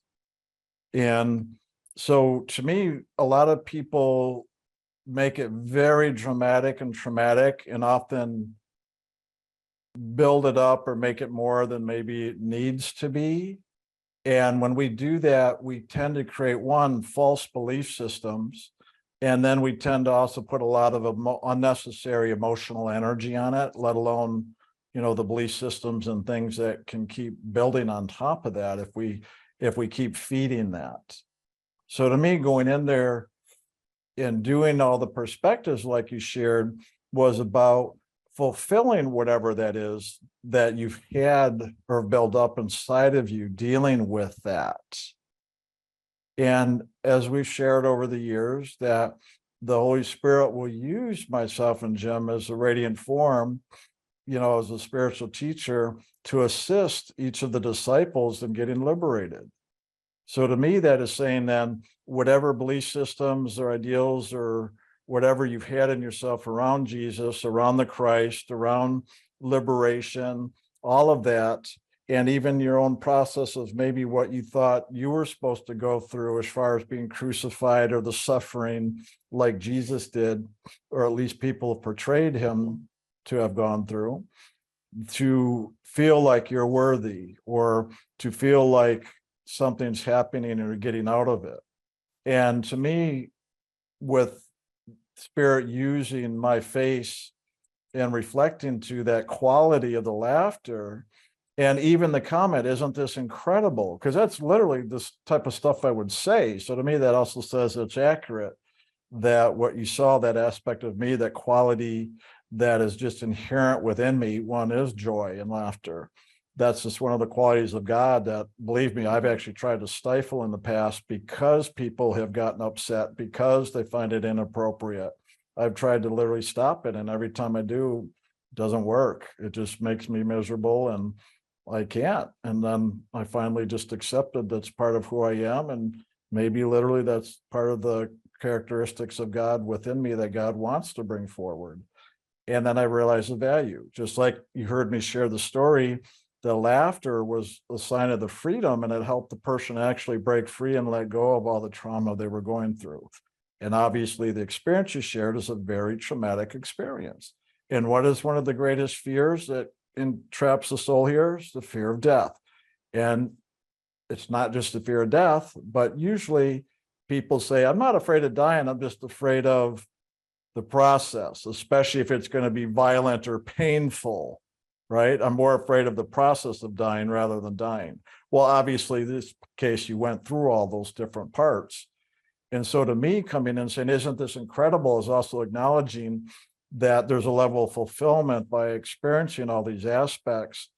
And the main thing is getting through the fear of the pain of dying, the whatever process, and saying incredible is an acknowledgement. And also saying, look, the laughter is the freedom, meaning as you go through this experience, you're getting free of whatever fears, judgments, traumas, dramas, anything that was wrapped up in that is what, to me, that is showing you. And the laughter, what does it do? It not only brings a lightness to not take things so seriously, because seriousness is one of the great tools Lucifer uses to trap the souls here. When I was serious, I'd always get depressed. Always. And that's one of the greatest tools of Lucifer, besides fear, is seriousness. If you're getting serious, Lucifer's got a good hold on you. So if you see my face popping up and laughing, it's letting you know, okay, you've gotten too serious and you're letting that energy now trap you. And that's part of the reason why, like that one time I told you with this lady I was listening to, I couldn't hold back the laughter, because she would have trapped herself like most of us do. Lord knows how much I've trapped myself in the past in all that. And so we have to have a way to get out. And a lot of times I found, even good as therapy may be, it still falls short. And sometimes you just need to get away and have a good laugh. And then the laughter, well, what does it do? Not only lighten things up, it helps us to let go. And that's exactly what Jim was just sharing. Even at the most inappropriate times, it helps us to let go. I just had something like that happen the other day. Somebody I was talking with, it's like we got away from a serious conversation, and then we were laughing. And then after all the laughter, all of a sudden it's like, wow, I thought maybe we had more to talk about. You know, we're taking a break, but the laughter just handled it. There's no more need to process or go through whatever, because the laughter just released in the laughter. That's why I found it so powerful. But I also find laughter is often what comes about when we really step into the freedom. Because when something's not done, I don't experience the freedom or the joy that comes with it. And that's when I know, okay, there's more to do. And I'll keep doing it until I get to that point where I experience the freedom. And then the joy always comes with it, whether it's a rambunctious laughter or whether it's just a little smile. Doesn't matter, you know, how it comes forward. It's just usually those are my signposts when I know something's really truly done and released. And that I've learned to follow since that first big experience like that, more than what I think, what other people think. How do I know if it's done or not? Well, that's the way I've learned for myself. And so to me, it's showing you the way to really awaken to the Christ you are. As the soul awakened, is that experience is ultimately what's taking you there, from going from the suffering of, the suffering of the passion of the Christ to the laughter of Brian. There you go. Because what? That's also an old symbol of Jesus and belief system. Let go of the past. And it's not true anyway. Jesus was laughing his ass off because he was getting free of that body and all the shit that went on. But what do people do? They build up and over exaggerate the trauma, the drama, the passion of the Christ. Hasn't served anybody. So thank God you had the experience of bringing in a face of joy to help you break free of all those belief systems that have been perpetrated around the planet for centuries. You're on the path to liberation, and the Holy Spirit will always use the present living teacher you've been initiated with to assist you through all those things from the past, not only fallacies, but even just past memories to help break you free of no matter what it is. And this is a good example of that, even dealing with another spiritual teacher in the past. It's the past. It's no longer the case. So we have to break free of whatever those limiting belief systems are. So great sharing. Thank you for putting that out there. Yeah. This is the kind of stuff we say here, don't hold anything back. We want to go into the deep spiritual things like this, or as we have before, even if it's something really hard and whatever, even this lifetime type of, whatever hard things in life that come along, from the sexual to the spiritual, it doesn't matter to us. What matters to us is that we create a space where people can share anything they need to be able to let go and get free of it so they can move back into the loving and acceptance of it all. That's what we're here to do. So I appreciate things like this. And I don't care if people even personalize things on me. You've heard me tell people, get mad and yell at me if you need. I don't care. Literally, just get it out of you. That's what matters. Be mad at me or Jim or Kelsey or anybody. It doesn't matter. It's called just, you got to move the energy and get free of it. I'm happy to be a place you can do that. For real. And he means that. That I can say for sure. So I try to practice it every day by poking at him. And then I just hit him back. He was sharing a story in the beginning. Literally, I used to poke at him. He got mad at me. And one time I almost caved in and felt really bad. But I'm like, I can't do this to myself. I can't feel bad. So I reached out and poked him again. And then instead of him really getting mad, he and I both burst out laughing. Yeah. And from that day forward, it's been different. And that was literally 3 years ago. Yeah. It's hilarious. Again, that's it. We just break free. And sometimes you got to poke and poke and poke until literally it finally, all the protection defense mechanisms just burst. And that's a sign of the freedom. When it finally bursts and you break through, you're free of it. And a signpost of the freedom is laughter, because of the joy that comes from getting free of something that really encased us. And so that happened right in the beginning, and it's been like that ever since. Well, and here the person was the sword going into the side, poking into the side. That's good, literally. So I wasn't poking Jim that hard. It was just my finger like that, not a sword. No But blood drawn. but it's very symbolic. I think it's very meaningful that they're moving through it themselves. So that's good. That's very good. Awesome. Good That's stuff. actually a very good experience. Yeah. I didn't want to skip over it. Yeah. That's why I didn't want to skip over it. Yeah, no, Yes. gosh, no. I felt like even for all of us, it's good to hear. That's a very Yeah. powerful. Yeah. Next. Yeah. Okay. Inner experience and meditation. Hello, Jim, Brian, and Kelsey. Thank you for yet another wonderful class. 2 things I'd love your feedback on, please. First one, recent inner experience. I was having a long massage recently and had fallen in and out of a deep sleep. Towards the end, the woman massaging me asked me to turn over, and as I did, still with my eyes closed, a face appeared right up close in front of my face. The face was not of this world. She had huge bug-shaped dark-colored eyes with inch-long thick eyelashes standing straight up towards the sky, long black hair, and a perfectly round face. What stood out most was her strong but incredibly gentle, loving presence.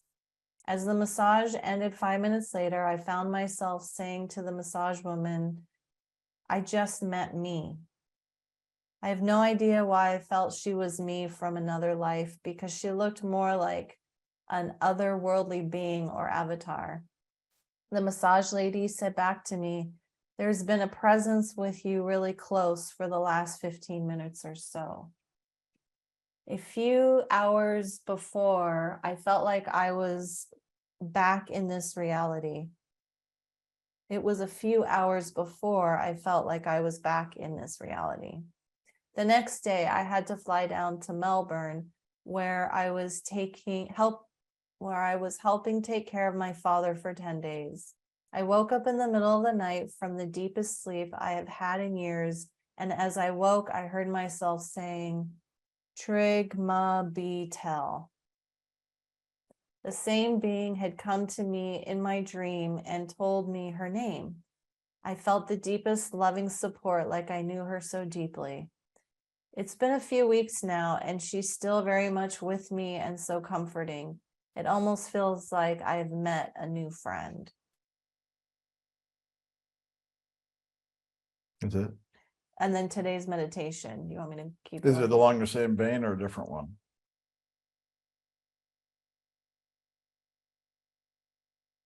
Still gentleness. No, I mean, not the same You thing. wanna The go the first? meditation was about colors and Okay. things.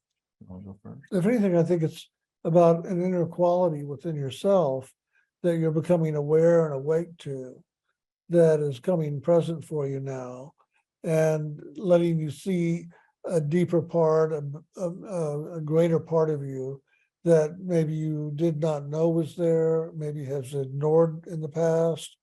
And so it's a matter of paying attention to that quality and see what it really means for you and how you might be able to put it into action in your daily life. Yeah, yeah, those are really cool, interesting experiences, actually. I remember when I had a while ago, and you're lucky you could even pronounce the name, because the name to me was like X's and Y's and Z's that went on probably dozens of letters. There's no way I could even physically pronounce the name, and it was, I don't even know what realm it was on, let alone I know if it was a different planet from a long, long time ago. But what I've learned from when we have these things show up, whether it's truly just a movement of spirit or whether it's literally a past life, that even if it was a past life from any time, anywhere, that it comes forward usually because there's something that was incomplete that we need to still fulfill. And that lifetime may be where it started. And so when it comes up from where it started means we're completion going back to its origin point.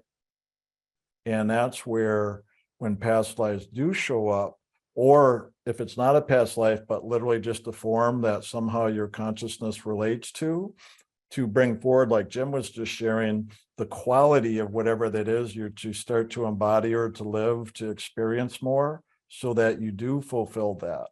It doesn't matter really how or what it was in the past. The fact that it's present now is what matters. Okay. But I'm trying to explain how past lives, because I'd like to answer that for a lot of people, how that can tie into things like this and why you don't hear us talk or go into past lives, because anything that's undone from another life is going to show up at some point this life to get completed. Okay. That's why we don't worry about past lives, because whatever's not done, it's going to come present, in other words. So no need to go to past life. But if a past life does show up, it's often a sign of now that life of where it started is getting complete. And guess what? when we get initiated in the path of liberation means we are getting our karmas done any lifetime, any realm, any dimension, anywhere, shape or form, at all in this realm of time and space, from the etheric realm to the mental realm, to the causal realm, the astral realm, physical realm, past life, present life, future life, any of it comes present to get cleared, to get fulfilled, so that we get liberated. That's the key in all of this. And I love stuff like that. I think it's cool and fascinating. And always keep before you God, because that's really the destination, the goal, the whatever. And we have to be willing to just keep moving that direction no matter what shows up, even if it's an ET being. Like there are ETs, there's people who have experiences with ETs, and that can happen. I started having some of that my first couple of years, and it's amazing and fascinating. And it's just experiences that the soul is going to have as it unfolds in life in this creation. And that's a wonderful thing. And don't lose sight of what it's all about and where you're going. So enjoy it. And if anything, that the kindness, the gentleness, like you've got a new friend, is fantastic. Those are wonderful qualities to embody, like Jim was saying. So enjoy it, because it doesn't stick around forever, as we all know, unless it's the quality. That essence does, because that's part of the soul's essence. But in the world of reflection, we're going to have people or images or things show up on some level of consciousness to reflect to us those things that we're wanting to embody or to live into to fulfill our journey. So that's awesome. Okay. Today's meditation. Thank you for today's meditation. It was gentle and loving and filled with the most beautiful otherworldly colors, mostly Cool. all sorts of blue notes, blue tones. Nice. This gentle swirl of colors then became a path as a white door appeared. Behind the white door was exquisite white beams of light seeping through all the edges of the door. You could feel if the door was opened, the brightest light would pour through. That was it. I didn't open the door or try. I just saw it and admired it before the meditation ended. Thank you, thank you, thank you for your teachings and sharings. I am eternally grateful. Nice. Want to start? No, I would just say that it's telling you, that you're going to be moving yet into a higher realm, a higher place, and to, if anything, it's an introduction, and it'll help you to accept the greater part of it now, because that's going to be moving into much greater expression of spirit and loving and of yourself. And so it's an acknowledgement that here's who you are, and here's what you're becoming, where you're going. So that's wonderful. Yeah. Yeah. If anything, that's definitely a nice, literally what the talk was that I did today about letting go of the past and moving forward into what's next. And if you remember, it wasn't just about what's next physically in your life. The main thing is spiritually. That's definitely a spiritual one, such a wonderful one. So it is literally showing you, and I'm so happy to hear experiences like this and a lot of the sharings today, because a lot of the theme of what Spirit is bringing forward today, and has been actually for really number of months now, but definitely we're getting to the end of it now. And why I shared this today is that there's been a lot of major things for a lot of the initiates here, that many of you are having some big completions in your life.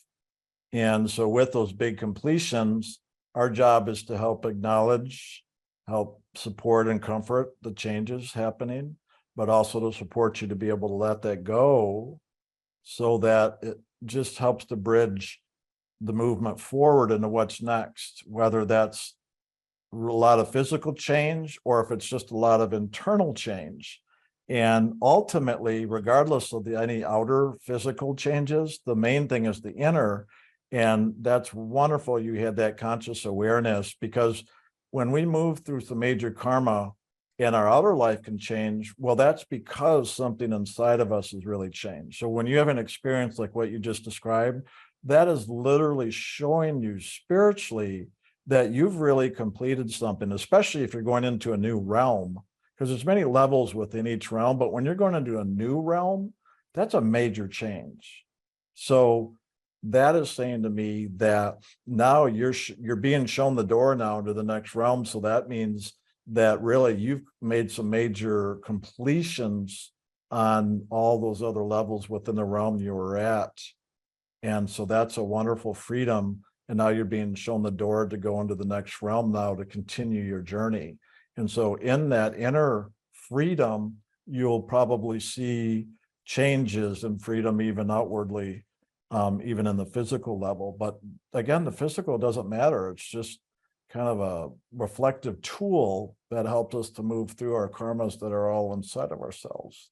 So the fact when you have an inner experience, you are getting to see and know that directly. So you don't have to question or wonder, wow, am I making any progress? Am I going anywhere? Am I doing it right? Well, when you have these experiences, you know you are. And that's why, to me, that's a wonderful blessing when you do. As we all know, we often don't have experiences a lot, but maybe here and there. Well, those are the ones, the here and the there's, that really are wonderful when we do have them, that are really can be significant and really show the truth of all the things we talk about here, so that you know that, and hopefully that'll bring you a lot of peace as well as joy, that you're going in the right direction and moving higher in spirit and getting free and liberated. Awesome stuff.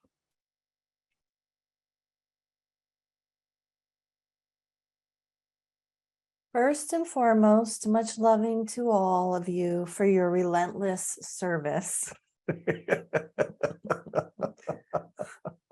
Good choice of words. Yeah.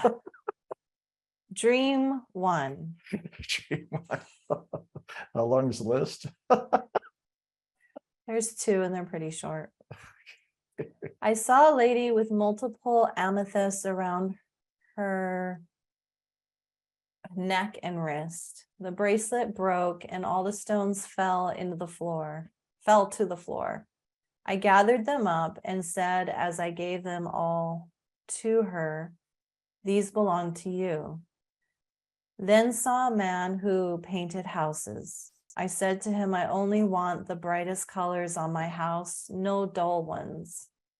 I want the brightest color, yellow and green, you can find. Then found myself in a room full of people doing yoga. The teacher said, who can do a lateral to the right side, holding your right hand on your left wrist and taking as far to the right, and hold the pose for a long time. I knew I was doing it perfectly and hoped the teacher saw me. Dream two. I woke up in the dream, walked to my sliding glass door leading to my backyard and saw that multiple desert cactus plants grew overnight. I thought, this is not possible because it takes years for them to grow. However, one caught my eye because it took hundreds of years to get that size, and decided to keep that one. All of them were brilliant green, a green more vivid than I ever saw. Later, I saw a figure of a man, almost like a shadow. I heard him say, thank you for waiting for me. Any input you can share will be appreciated. I'm happy and content to be part of ILM. For me, the search is over. As a child, I asked God to put me in places where I can find you, see you, feel you. My prayer was answered. Much loving to all of you. Very good. Go ahead. I'll let you start. I'll let you start. No, I want you to start this time. No, I want you to. Okay, Kelsey, you can start. But I want you both to. Is that another way of saying we don't know? Huh?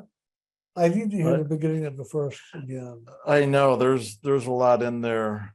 So go ahead and just read. Yeah, the go first. ahead and read that first one again. Okay, I saw a lady with multiple amethysts around her neck and wrist. The bracelet broke and all the stones fell to the floor. I gathered them all up and said, as I gave them over to her, these belong to you. Then I saw a man who painted houses and said to him, I only want the brightest colors on my house, no dull ones. I want the brightest color yellow and green you can find. Then I found myself in a room full of people doing yoga. The teacher said, who can do a lateral to the right side, holding your right hand on your left wrist and taking it as far to the right, and hold the pose for a long time. I knew I was doing it perfectly and hoped the teacher saw me. Well, the amethyst is saying that there's an awakening taking place inside of them spiritually that has to do more with spiritual awareness, psychic ability, things like that.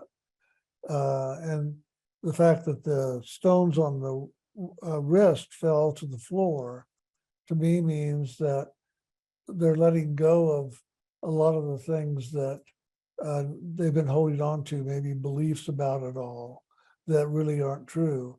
And so they're falling off now because they don't fit. They don't belong there. And giving the stones back to the person saying, these are yours. To me, it may be that they picked up a lot of old beliefs from other people as to how to think about spirit or how to think about awakening or whatever. And they're giving them back to them now because they don't fit, they don't work. And so I'm just going to give these back to you because I'm moving on. And then the house painter with the yellow and the green, to me means that their consciousness is really brightening up now. It's coming awake and becoming really vivid in comparison to the dullness of the past. And the yellow has to do with the emotional nature and the clarity that is coming, the clear yellow, the bright yellow, rather than the toned down yellows or whatever it might be. And the green is also health and healing and attitude. It's about a healthy attitude. So that's very good. And it's on the house, and the house is the consciousness that we live in. So it's showing her that her consciousness is changing and transforming to a much better place. And the last one was about The yoga. the yoga. And it's just saying, to me, it's saying it doesn't matter whether the teacher acknowledges you or not. It's the fact that now you know that you can hold that you are doing that. And it's acknowledge yourself. Don't worry about others acknowledging you. Just acknowledge yourself and move on. So those are very good. You want me to read the second dream Yeah. over? I woke up in the dream, walked to my sliding glass door leading to my backyard, and saw that multiple desert cactus plants grew overnight. I thought this is impossible because it takes years for them to grow. However, one caught my eye because it took hundreds of years to get to that size, and I decided to keep that one. All of them were brilliant green, a green more vivid than I ever saw. Later, I saw a figure of a man, almost like a shadow. I heard him say, "Thank you for waiting for me." And then any input you can share would be appreciated. Well, the new cactus and then keeping the older one, to me, means that you're letting go of the new ideas, the new belief systems, but you're holding on to the old. And but there's a richness to the old. There's a depth and a purpose for the old. And so those are the things you want to hold on to. You don't want to carry a lot of this newness around with you if it's not really there for you or serving you. But that older belief system or idea that is like at the root of things that's very good. And so it's showing you that you're being selective in how you now believe and carry things around with you in your belief systems. And Oh, man, saying Yeah. thank you for waiting. um, that I'm not sure. Do you know? He was almost like a shadow, if that helps. Yeah, to me, that's saying something from the past as a shadow. Saying thank you for waiting for me is saying something that has been hanging out kind of in the unconscious and the shadows, and now coming present to now whatever he represented, whatever he symbolizes, is that it's now coming out of your unconscious, and it's just been waiting for you to now handle. And it's probably related to the cactus, like that, whatever that represented, it probably relates to that. Like, thank you for waiting, like this cactus was hundreds of years old. So to me, that's saying that there's probably some kind of inherent wisdom or something that is more timeless, that is a truth that really serves you, and that you probably knew that truth in the past. And maybe these other newer, like youngest cactus, weren't necessarily, maybe they're the new shiny thing rather than this old timeless wisdom or truth. That, to me, that's just coming back into your consciousness. Just like we say, some people look at the pathway we're doing here as like a new age thing, and it's not. It's actually like completely the oldest age, the oldest pathway that's ever been in existence. And there's a timeless truth and wisdom that is always present through this pathway, regardless of the time, the culture, the age, the new surroundings, or whatever. There's this timeless wisdom that's as old as time itself in this pathway. And so sometimes we're introduced to that, or we awaken to it, even in another life, or maybe early on in our childhood, but then life happens and we just kind of forget about it. And then at some point it shows up again. So to me, that would be that, whatever that voice was in man, saying, thank you for waiting for me. Like, okay, it's coming back into your life again. So maybe it's time to pay attention to that, because there's obviously something of value there that's to look at and see what it is. That's good.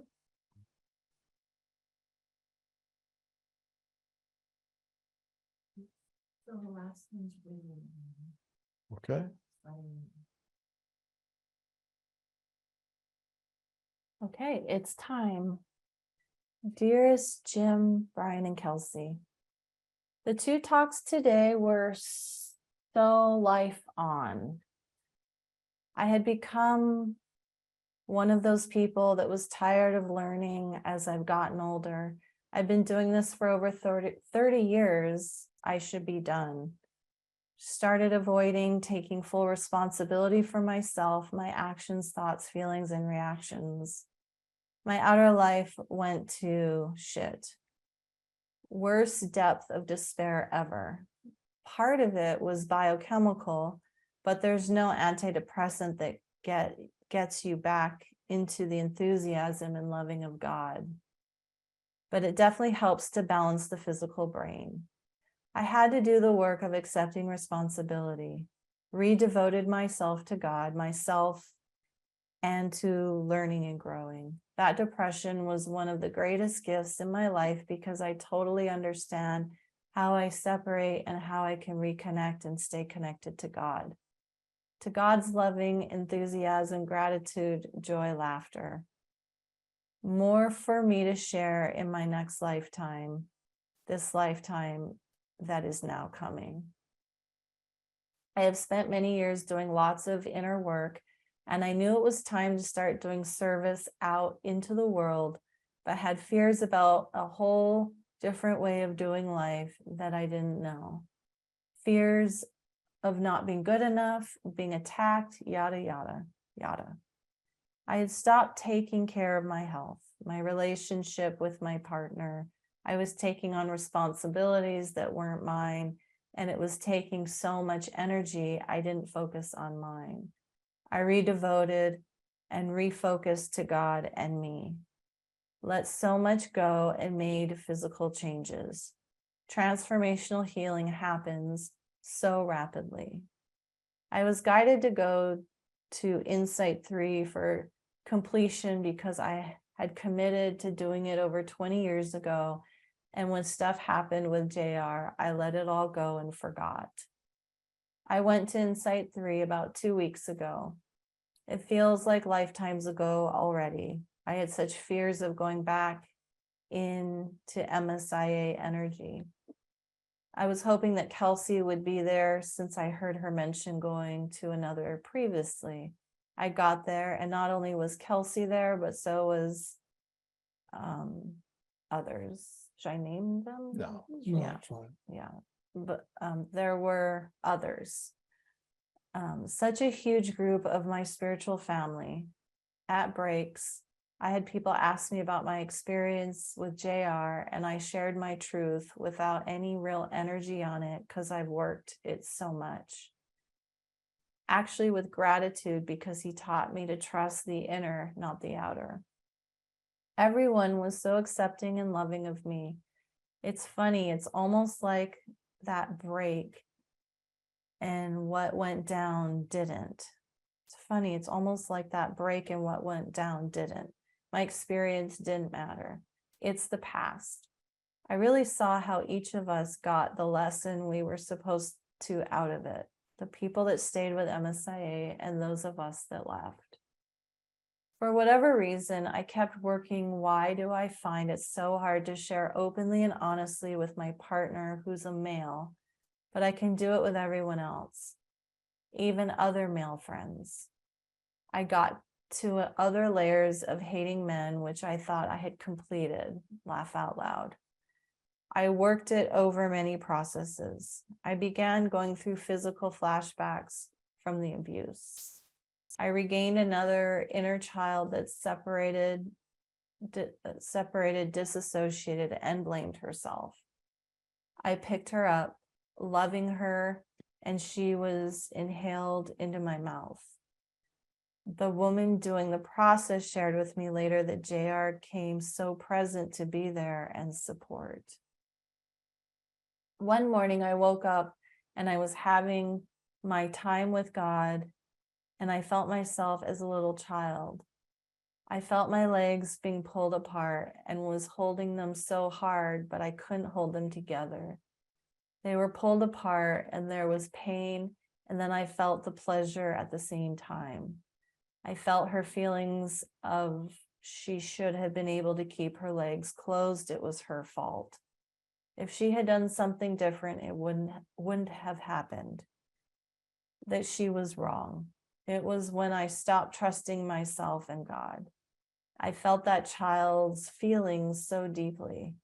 I just kept talking to these children and bringing them in like their mother, saying, "I love you, honey. I'm so sorry you had to go through that. Do you like me to hold you?" This child was so devastated I could hardly get her onto my chest and belly, but I was just holding her, rubbing her head. At the retreat, I felt like I was physically hit by a Mack truck and had no energy. I was dragging myself through the days physically, but the loving was just so present and the growth in the learning. I had been holding her all week upon my retirement home, on my return home. She never left my chest when I would look. Her energy just was not coming back and wasn't moving. Finally, the other day, I remembered and said, "God, please help me. I don't know what to do. I forgive her to you." God's loving white energy, essence, I finally know was essence is, surrounded me from the back and her on my belly. For whatever reason, I suddenly saw us all in my basement from childhood. All of us started filling the basement with the living, loving essence we all are. Our forms disappeared, but we were still there. Her energy became playful, and she flew up and out of the stairs like a hummingbird. Hummingbirds are my favorite birds. Please share about that symbol. I had just seen a bunch of hummingbirds on my walks at the retreat. So I'm gonna interrupt just a sec. So the hummingbird is a bird symbolic of the sound currents. That's what the humming is. So it's the sound currents is that symbology, just so I answer that in the midst of all this stuff. She was free. I was free. God and I walked up the stairs and filled and walked through each room of the house and filled it with the living, loving essence of the Lord. Thank God I didn't vomit. Laugh out loud. For me, I was very quiet at this retreat. I just didn't really want to talk much. The last day I did a sharing with the group. I've really been working in my process that I am Victoria, the heartfelt Christ. I was sharing this, claiming this out loud.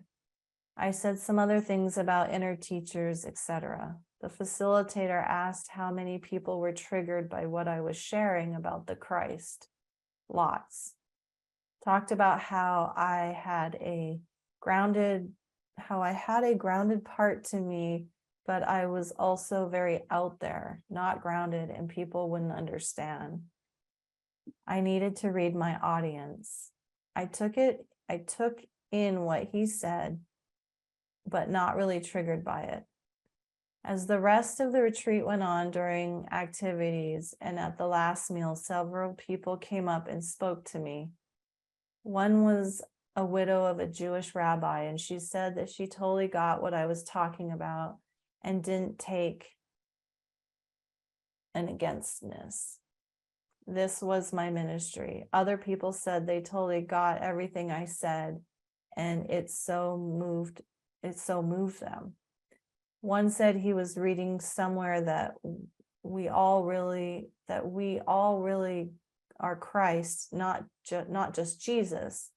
And I said, yes, that's my experience. He said, I can talk to you more. And I said, yes.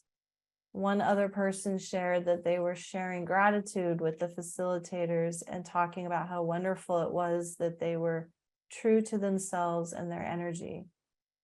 How the woman was so compassionate, but she could still hand someone their shit. It doesn't feel like my ego, but I will find out. What I kept hearing is the people that needed to hear me. I'm not here to fight. I'm just here to share my truth and my loving and what was worked for me to know I am living, loving essence of the Lord. Love Cal and walk freely, live freely. I just started realizing I have this thing from one of the old calendars that Jim did years ago. I kept it on my desk. Remember that you are free. You are liberated. You are in the heart of God. That you are a divine spark of the living, loving essence, and begin to live that more every day. JR lives in me again. I removed the wall. He had never left. I now know why I was listening to a talk, Jim. You were crying about that you think God when you were crying about that you, I think she means thank God when you start your meditation for JR. And I don't know where you would be without him. Me too. I see that even more now. I have spent the whole weekend alone. God has been writing the book through me, with me, and me on me. I have written through 4 journals. I keep writing. I keep waking up at 2 o'clock in the morning. It's following. The second day I've tried to tell it, no, I'm tired. How many times in my life do I do that one instead of being with God? I am excited to be moving back in the world in a whole new way, a whole new life, sharing my truth and filled with just enthusiasm about learning. I am willing to learn And I signed up for the Master's Insight class in January because of how much healing took place. And also the Insight seminars really train how to be more in the world for that part. Also, their focus is just so loving and growthful and about service. I will be completely out of debt by November, and I will be able to completely pay for this from the overflow. I already have miles for my 3 trips and booked to my first flight. I see the life that I have always wanted to live coming to me. I can't even explain how relaxed I am, how quiet my mind and emotions are on all levels, especially my relationship with God. God first and God only. Seek first the kingdom of heaven, and all else shall be given unto you. Dearest Jim, Brian, and Kelsey, with my deepest gratitude, I will never be here without you. Well, very good. I don't hear a question in there, so I just say thank you for the sharing and leave it at that, because I don't really hear a question to share about. Yeah, I mean, no, it's really nice. I just feel a nice peace and relaxation in me. It's getting in the mode of listening, and it was very relaxing. So, no, it's nice hearing the unfolding journey. But also, and of course, we can relate to a lot of the story here on a personal level. And the wonderful thing is, especially going back into things from the past that may be incomplete inside, it gives us a chance to heal, to bring to completion, to answer whatever that is that maybe we've carried from that's caused some type of separation or pain or challenge inside of us. And that's, to me, where there can definitely be value in going into actually physically taking actions and going into situations or places or circumstances to help literally confront that. Like the outer reflection is a tool to help confront whatever that is inside of us and to help heal that. Because if we confront it in a place of loving and acceptance and forgiveness, well, then it's going to heal. It's going to help us to let go of, whatever that has been inside of us that's been holding us back. And that's where, to me, there can be, not is, but can be value if we need to go certain places or back into past experiences or relationships to help answer or complete something that if it is incomplete. And some, for me, that I've learned a lot is that when we get attached to different personalities is often where the challenges lie. And it's always helpful to realize, not only in the dream state, but even in the outer state in our relationships with people, there's still like dream symbology there, that through that we can help us to learn, through our experiences, and to just get free of that and answer, fulfill whatever that is there for us. And especially when it comes to spiritual teachers, because I know it's easy to get caught up in the personage or personality of any spiritual teacher, especially Jesus. Obviously, I would like to say Jesus there's been thousands of spiritual teachers over the ages, but Jesus just got the best PR, I guess, or coverage or something, So I don't care if it's Jesus, JR, or Lao Tzu, or me, or Jim, or anybody. It's not about the personality. It's about, obviously, the stepping stones to move into spirit. And that's what it's always been about. And, if we've got any type of issue with previous spiritual teachers, just like we talked about the Jesus one from earlier, somebody did more recently, like JR, or, me or Jim or anything. It's all okay. And at some point, though, we've got to realize, no matter what the vehicle or personality, that it's really the direction we got to go into and not stop short at the personality.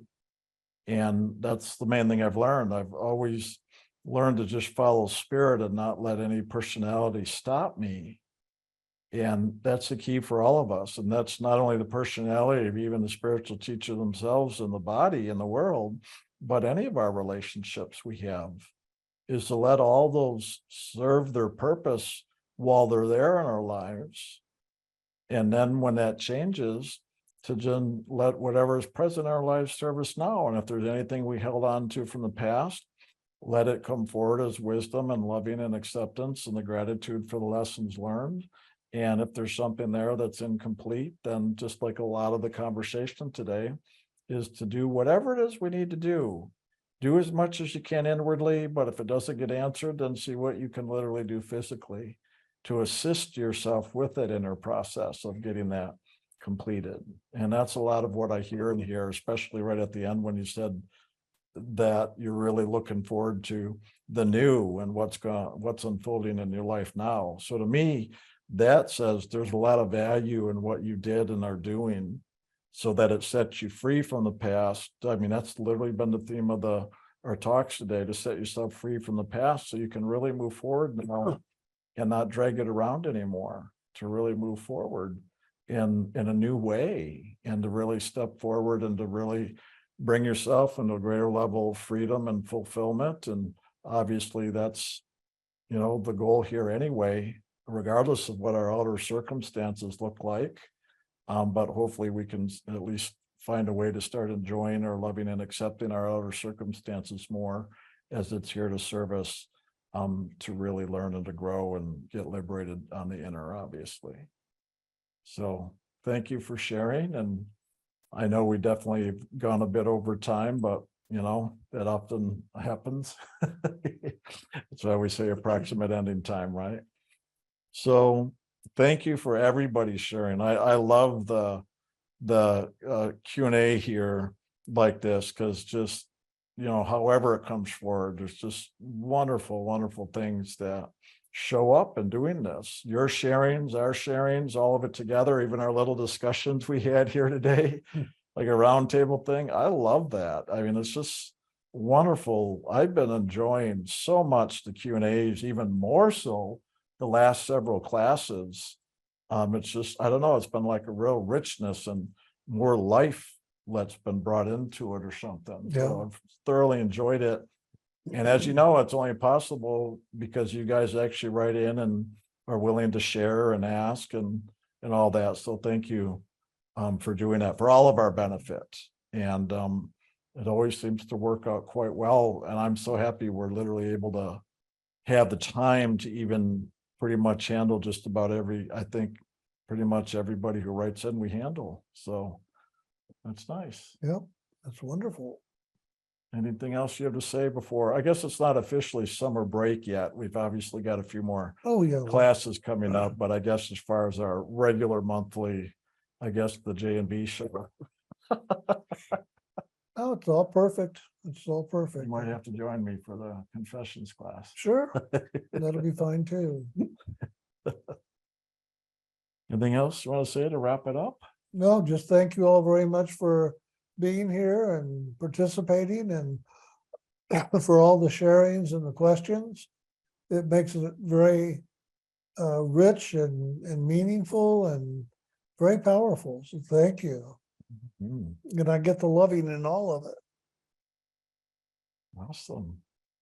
You anything you'd like to share, Kels? Wonderful class. It was. Have a great Yeah, week. because you'll be sharing next week. Yes. There you go.